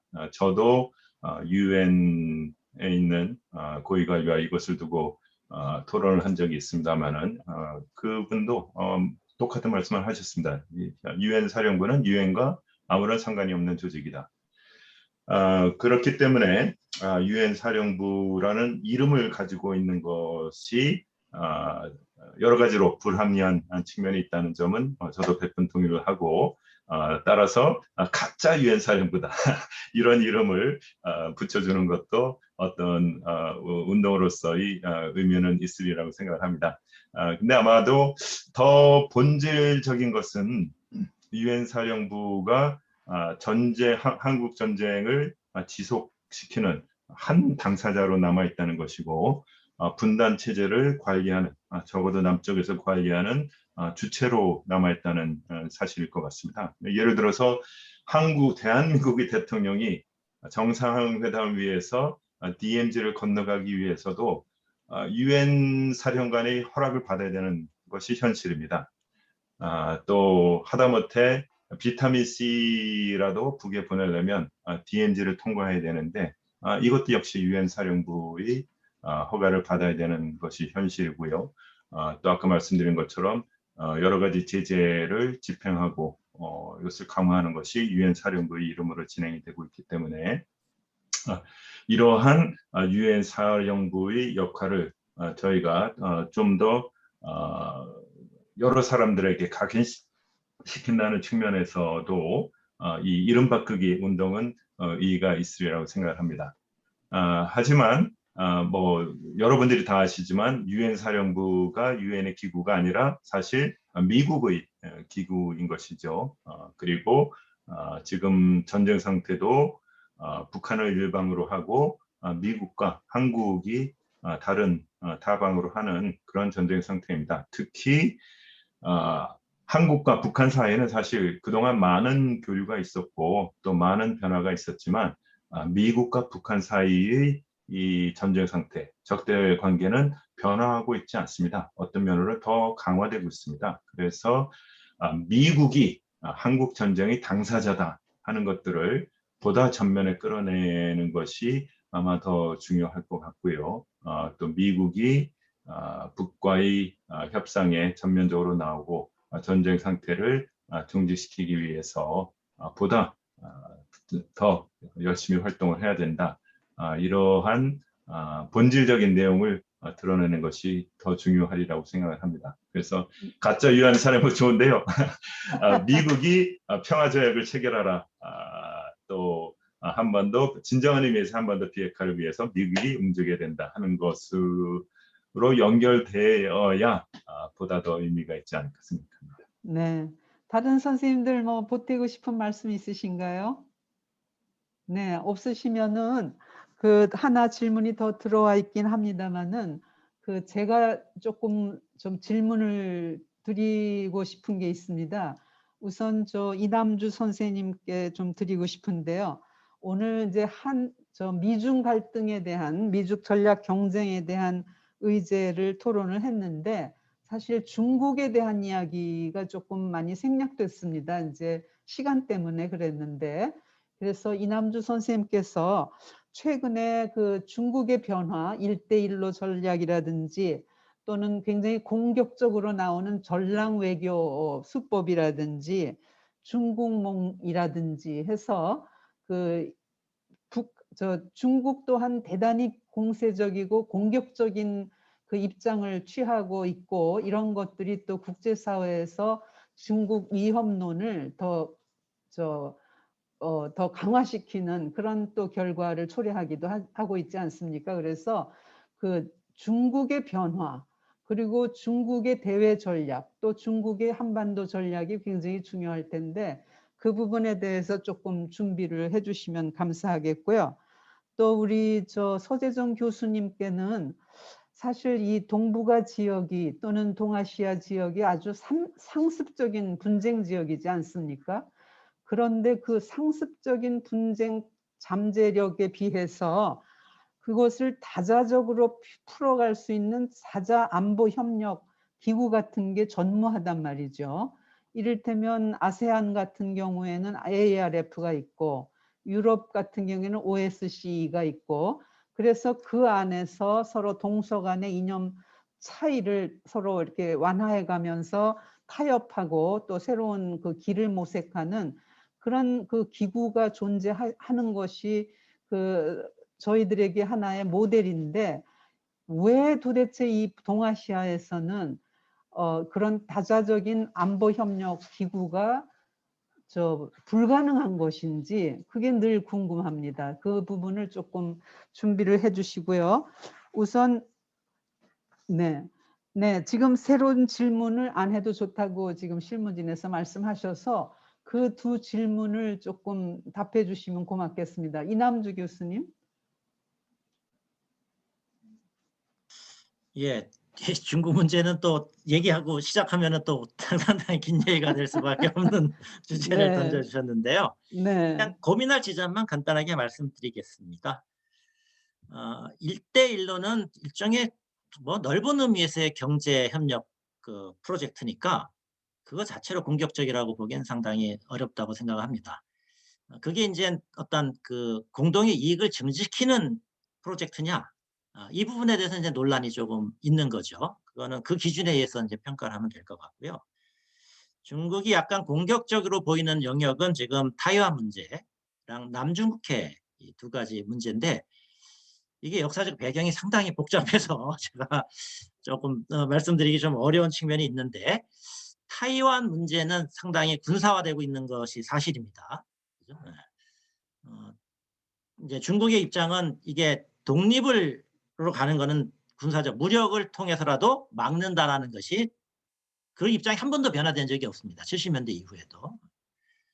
미국은 그 입장을 알고서 하나의 중국을 인정을 했던 거고요. 근데 이제 지금 하나의 중국이라는 것이 과 관련된 여러 가지 기존의 규범이 무너질 경우에는 중국이 더 공격적으로 나올 가능성이 분명히 높습니다. 그래서 그건 좀 우려되는 상황입니다. 왜냐하면 지금 주한미군 얘기 많이 나오는데 지금 주한미군의 전략적 유연성 문제가 2000년대 중반에 얘기되다가 그때 한미 간의 합의는 유연성, 주한미군 유연성을 인정하고 다만 그 주한미군의 유연성이 동북아에 적용되지 않는다라는 수준에서 합의를 했던 거거든요. 근데 만약에 이제 지금 가끔 나오지만 지금 질문에서도 나왔는데 제주 해군 기지에 뭐 외국 군대가 들어오고 또 얼마 전에 미군 수송기가 미국 상원 의원들을 미군 수송기가 이제 대만으로 이렇게 조금 우려되는 상황들이 저희들도 있습니다. 다만 엊그제 커트 캠벨이 대만의 독립을 지지하지 않는다라는 얘기를 했어요. 그래서 이 문제는 미국도 약간 관리가 필요하다라는 것들에 대한 조금 컨센서스가 좀 있지 않을까. 그래서 그런 방향으로 진전되기를 좀 바라는 거고요. 남중국해 문제는 더 복잡한데 남중국해는 분명히 표면적으로 중국이 굉장히 압도적인 어떤 힘을 가지고 현상을 변경한다는 어떤 오해 그런 인식을 심어줄 수 있는 측면들이 분명히 있습니다. 예를 들면 이제 그 섬 원래 무인도인데 그 무인도를 지금 거의 뭐 유인도할 비행기 뭐 활주로 만들고 뭐 그러고 있거든요. 이것도 역사적 배경은 복잡하지만 저는 이 부분은 중국이 조금 약간 그 과한 움직임이 있다. 그 섬을 하나 정도만 뭐 한다. 섬 몇 개를 지금 그러고 있어서 조금 이 부분에 대해서는 조금 조정들이 좀 필요한 영역들이 좀 있겠다. 남중국해가 지금 또 군비 증강의 중요한 원인으로 되고 있어서 그런 부분들 한번 앞으로 저희들로서는 계속 얼마 전에 해군이 또 가서 이 남중국 쪽에서 미국이랑 호주랑 훈련하는 것에 참여를 했거든요. 우리나라 해군이. 그래서 이 남중국해 문제도 지금 아마 그 메커니즘에서 우리 주한미군 문제라든지 주한미군 전략적 유연성 문제라든지 한국의 어떤 다른 국가와의 군사적 네트워크의 참여 문제와 상당히 민감한 문제로 지금 등장하고 있어서 이 문제는 조금 더 저희들도 주의 있게 관찰할 필요가 있다고 생각합니다. 이 정도 말씀드리겠습니다. 네, 감사합니다. 사실 중국 외교부가 취하는 대한반도 전략이나 그 태도 이런 거 보면 사실 우리가 가끔 불쾌할 때가 좀 있잖아요. 그래서 앞으로 이 중국에 대한 연구, 중국의 움직임을 예의주시하고 아까 선생님들이 말씀하신 것처럼 그것이 그 대한반도 평화 전략에 위해가 되지 않는 방향으로 어떻게 물길을 잡을 것인지에 대해서 시민사회가 미국에 대한 관심만큼이나 중국에 대한 관심도 많이 기울여야 되지 않나 이제 그런 생각을 해봅니다. 우리 한 말씀만 보태드릴까요? 네, 네, 지금 네. 중국 문제 때문에 그러는데 네, 중국 문제 상당히 여러 가지 제가 답을 드리려고는 아니고 네, 지금 말씀하신 것 중에 우리를 불편하게 만드는 게 분명히 있는데 동시에 우리나라 언론에서 중국 문제를 과하게 정치화시키거나 사실 사실과 부합하지 않는 방식으로 설명되는 것도 굉장히 많기 때문에 그 문제도 우리가 조금 시민사회에서 고려할 필요가 있다. 저는 개인적으로는 그 후자의 문제가 지금은 더 커지고 있다라는 좀 생각을 가지고 있습니다. 예, 이 정도입니다.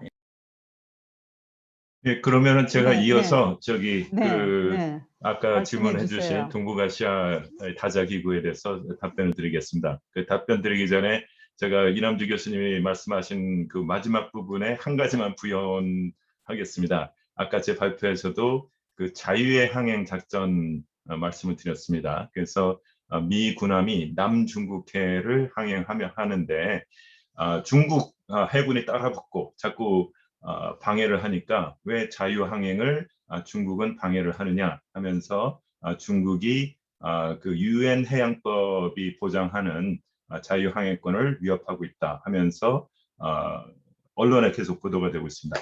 완전히 잘못된 페이크 뉴스입니다. 자유항행의 원칙은 무해항행입니다. No Harms Navigation입니다. 그러니까 군함도 타국의 영해를 지나갈 수 있습니다. 하지만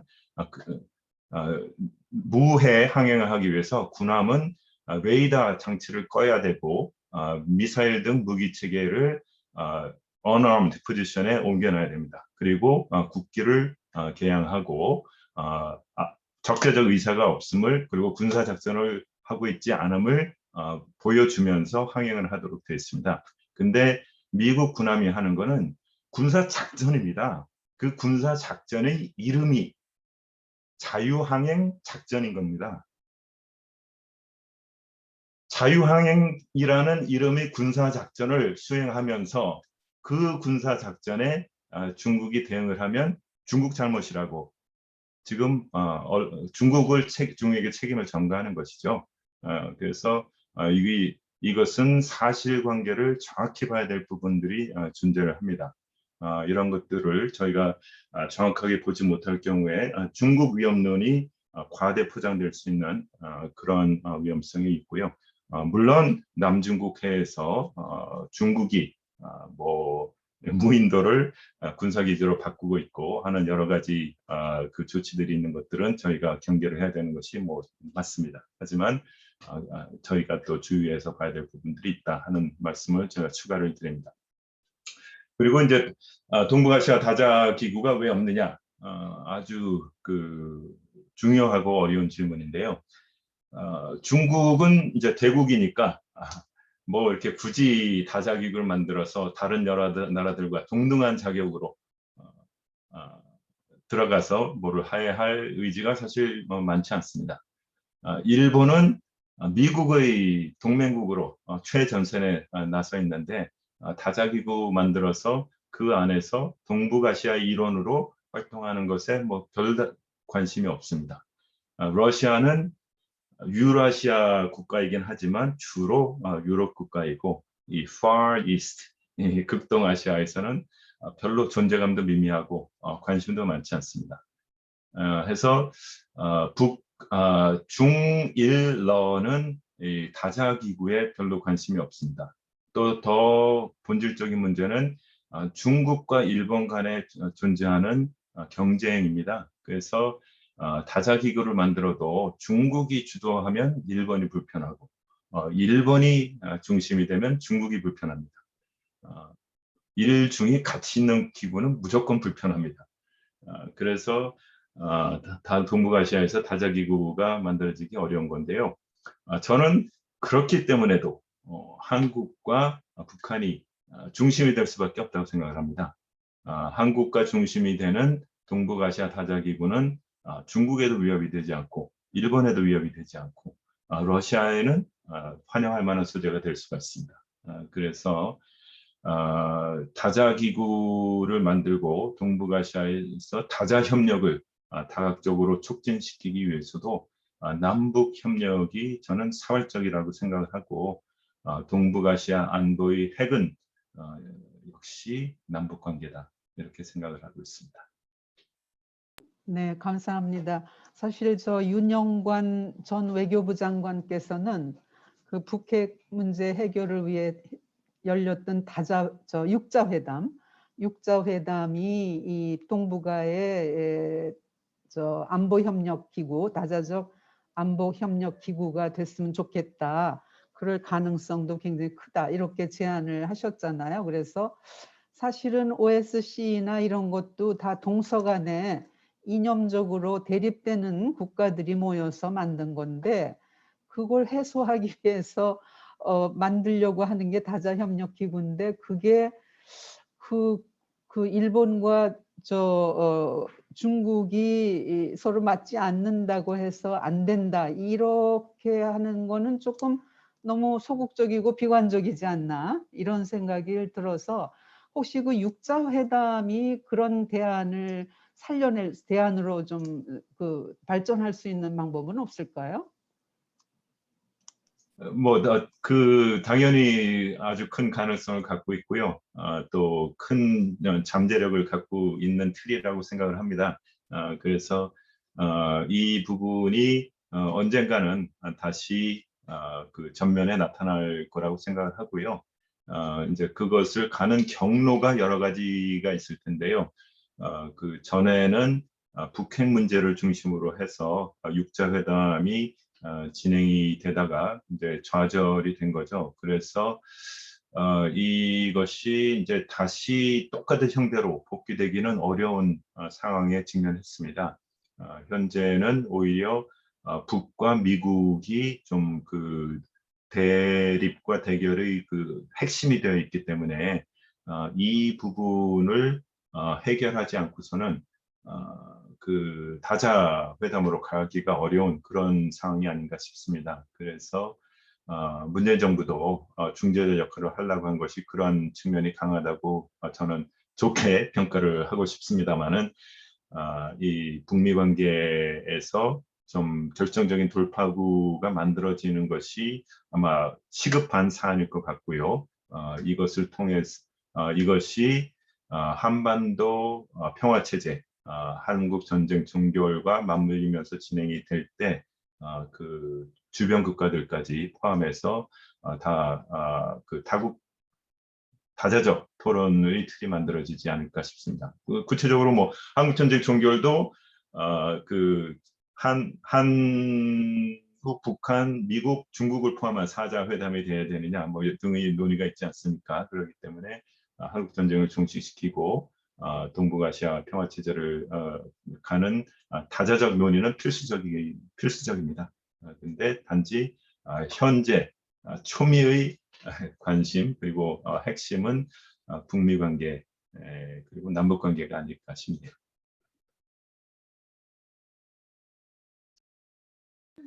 감사합니다. 이제부터는 그 토론하신 모든 선생님들 5분 선생님께 제가 마지막 질문을 드리는 것으로 끝을 맺도록 하겠습니다. 우선 이 종전 캠페인, 종전 평화 캠페인이 현실적으로 정말 그 성과를 거두기 위해서 지금 우리가 가장 마음을 써야 되는 전략이 뭘지 그거에 대해서 아주 간단하게 한마디씩 말씀을 해주시면 좋겠고요. 그것과 더불어서 이 남북관계 개선 또는 진전을 위해서 가장 먼저 해야 될 일이 뭐다. 이렇게 그냥 한마디로 요약해서 그 두 가지 질문에 답을 해주시면 감사하겠습니다. 이번에는 순서를 거꾸로 해서 지금 그 캠페인 담당자이신 선생님은 들어야 될 것 같으니까 빼시고요. 저 뒤로부터 박정윤 선생님부터 시작을 하겠습니다. 그 두 가지에 대해서 어떻게 대답을 해주시겠습니까? 네. 저는 우리 한반도 평화 문제에 있어서 이 어떤 정책 결정자들이 움직이는 게 아닌 우리 시민의 힘으로 시민 스스로의 힘으로 만들어가는 평화가 이루어질 때 그 힘이 모여질 때 그 평화 지속 가능한 평화가 이루어질 수 있다 이렇게 생각을 합니다. 그래서 특히 그러함에 있어서 아까 제가 그 발표하면서도 말씀드린 것과 같이 지금 이 한반도 평화를 가로막고 있는 것이 과연 무엇인지에 대해서 정확히 성찰할 필요가 있고 가장 아픈 곳에서부터 이 한반도가 가장 아파하는 곳에서부터 출발해야 된다라고 생각을 합니다. 그런 의미에서 특히나 지금 세계 질서가 굉장히 변화하고 있고 미중 갈등이 첨예화 되는 시점에서 이 남북 관계의 힘으로 해서 뭔가 이 평화를 구축하는 것이 어찌 보면 동북아 평화를 넘어서 세계 평화까지 가는 데 있어서 굉장히 중요한 축이 된다고 생각이 되고요. 그러함에 있어서 제 발표문이기도 하지만 현재 시점에 있어서 특히나 한미연합 군사훈련의 문제에 대해서 집중해서 고민을 좀 해야 된다. 이렇게 좀 생각을 말씀드리겠습니다. 네, 감사합니다. 그다음에 이현정 선생님 말씀해 주세요. Yeah, I agree with the previous speaker about ending the US ROK military exercises. I also think we need to start talking about peace first, not peace later after denuclearization. We need to talk about peace is urgent, especially because of the US-China contest and what that is doing to the rest of the region. And Korea peace is critical for the entire region. We need to raise the human dimension of the unresolved war, that there are real people who are impacted concretely by the unresolved war. People have to see the human faces of the people who continue to suffer because of the unresolved war. And the last thing I will say is 2023 is 70 years since the signing of the armistice. We cannot let this war go on any further beyond July 27, 2023. We have to end the war by 2023.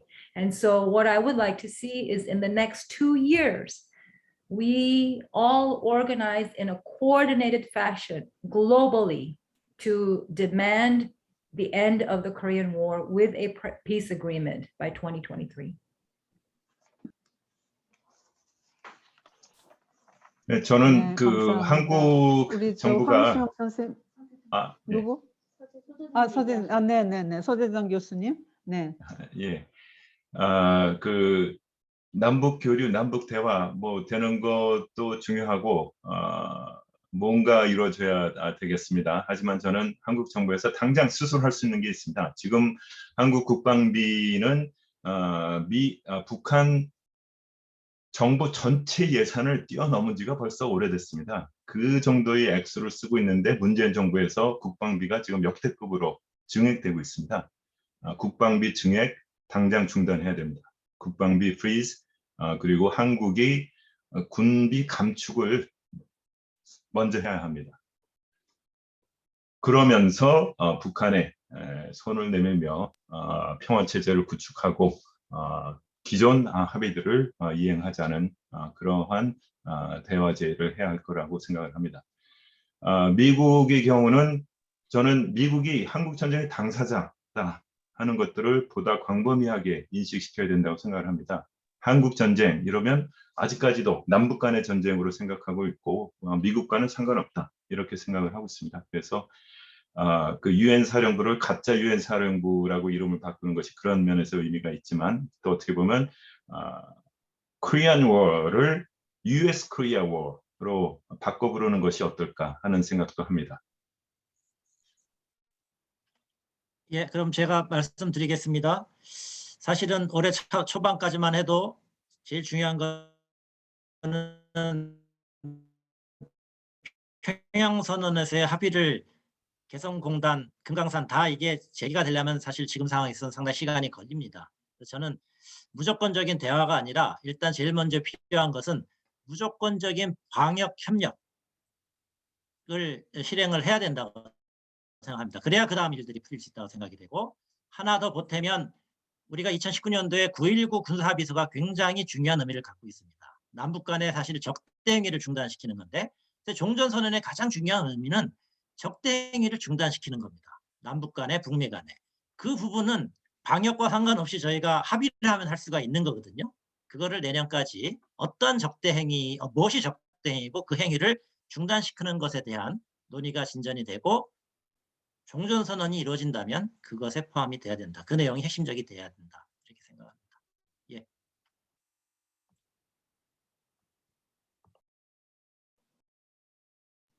감사합니다. 저 발언을 안 드리려고 그랬더니 황수영 선생님이 발언을 신청하셨습니다. 네, 전반적으로 뭐 저 묶어서 말씀해 주시면 고맙겠어요.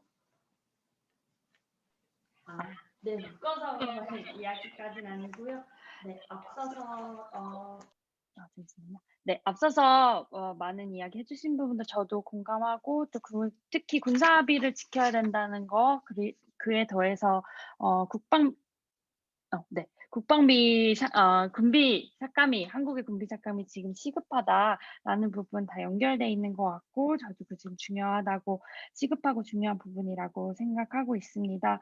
오늘 전체적으로 들으면서 사실 만만치 않은 정세이고 그래서 요 웨비나에도 좀 많은 분들이 오셨다고 생각을 했어요. 아까 이현정 선생님께서 어느 때보다 우리가 정전협정 70년 되는 2023년까지 잘 조직해서 나가야 한다라고 좀 이야기 주셨는데 저도 깊이 좀 공감을 하고요. 어느 때보다 한반도 종전 평화를 위해 활동하시는 많은 분들이 다양한 사람들이 각자 지역에서 활동을 하더라도 서로의 생각이나 이해를 좀 공유하고 연결하면서 가는 것이 중요한 시기인 것 같다라고 저도 느끼고 있습니다. 오늘 또 그러기 위한 자리가 된 것 같아서 함께해 주신 분들께 많이 감사를 드리고요. 앞으로도 한반도 종전 평화 캠페인에서 이런 자리를 많이 만들 수 있게 또 노력하겠습니다. 7월에도 국제 행동 많이 함께 해주시면 감사하겠습니다. 이 발언을 다시 하고 싶어서 사실 네, 신청을 했습니다. 감사합니다. 감사합니다. 마치기 전에 이현정 선생님께 조금 질문이 생겼어요. 재작년인가요? 코리아 피스 나온지 위민크로스 DMZ에서 그 경제 제재로 인해서 북한 주민, 특히 여성과 어린이들이 겪는 그 고통에 대한 조사와 연구를 실시하신 일 있죠?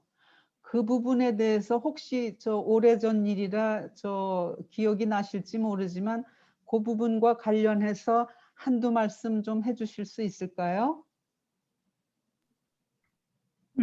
Sure. I think you're referring to a report put out on the gendered impact of US sanctions on the North Korean people.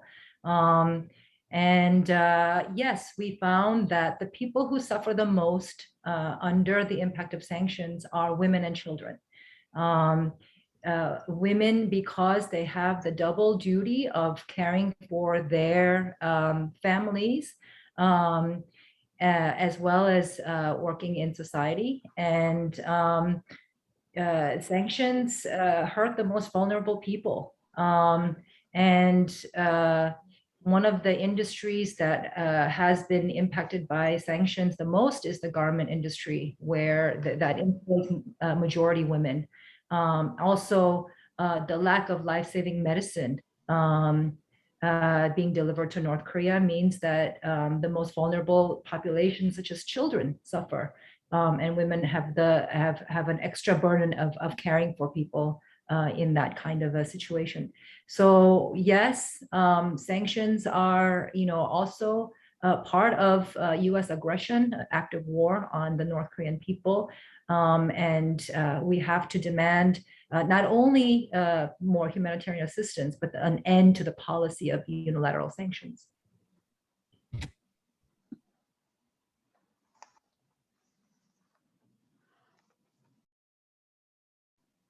네, 감사합니다. 아주 오늘 그 토론은 선생님들이 발표 시간을 잘 지켜주셔서 시간 내에 마칠 수 있게 됐습니다. 제가 몇 차례 토론을 해보지만 이렇게 시간을 모범적으로 잘 지키기는 처음인 것 같습니다. 오늘 우리는 정전협정 68년을 맞아 미중 경쟁이 한반도에 미치는 영향을 분석을 했습니다. 그리고 시민사회의 대응 전략도 살펴보았습니다. 남북은 국제정치의 원심력에 의해 하나이던 몸이 둘로 갈라져 68년 동안 싸움을 계속하고 있습니다. 이제는 한국 정쟁의 종전이나 통일보다도 현상 유지를 추구하는 주변국들의 원심력을 약화시키고 남북한 내부의 구심력, 시민사회의 응집력을 강화하여 평화를 만들어낼 때라는 인식이 확산되고 있습니다. 아마도 한반도 종전 평화 캠페인은 그것을 이끌어가는 플랫폼이 될 것입니다. 국내외 시민들의 손으로 신냉전의 도래를 막고 종전과 비핵 평화를 만들어낼 수 있도록 마음과 행동을 모아주시면 감사하겠습니다. 깊은 통찰과 해안으로 오늘 토론을 열어주신 이남주 교수님, 서재정 교수님, 그리고 이현정 선생님, 박정현 선생님, 황수영 선생님께 깊은 감사의 말씀을 드립니다. 그리고 한국, 미국, 일본에서 질문과 참여로 토론을 풍성하게 해주신 모든 참가자 선생님들께도 깊은 감사의 말씀을 드립니다. 또한 오늘 영어 통역을 맡아주신 이세연 선생님, 조응주 선생님, 일본어 통역을 맡아주신 김영환 선생님, 최춘호 선생님께도 감사의 말씀을 드립니다. 또 이번 세미나를 위해 실무와 운영을 담당해 주신 한반도 평화 캠페인의 집행위원 고유경 선생님, 황수영 사무처장님, 신미지 간사님께도 큰 감사의 말씀을 드립니다. 이것으로 오늘 토론회를 마치도록 하겠습니다. 여러분 감사합니다. 감사합니다.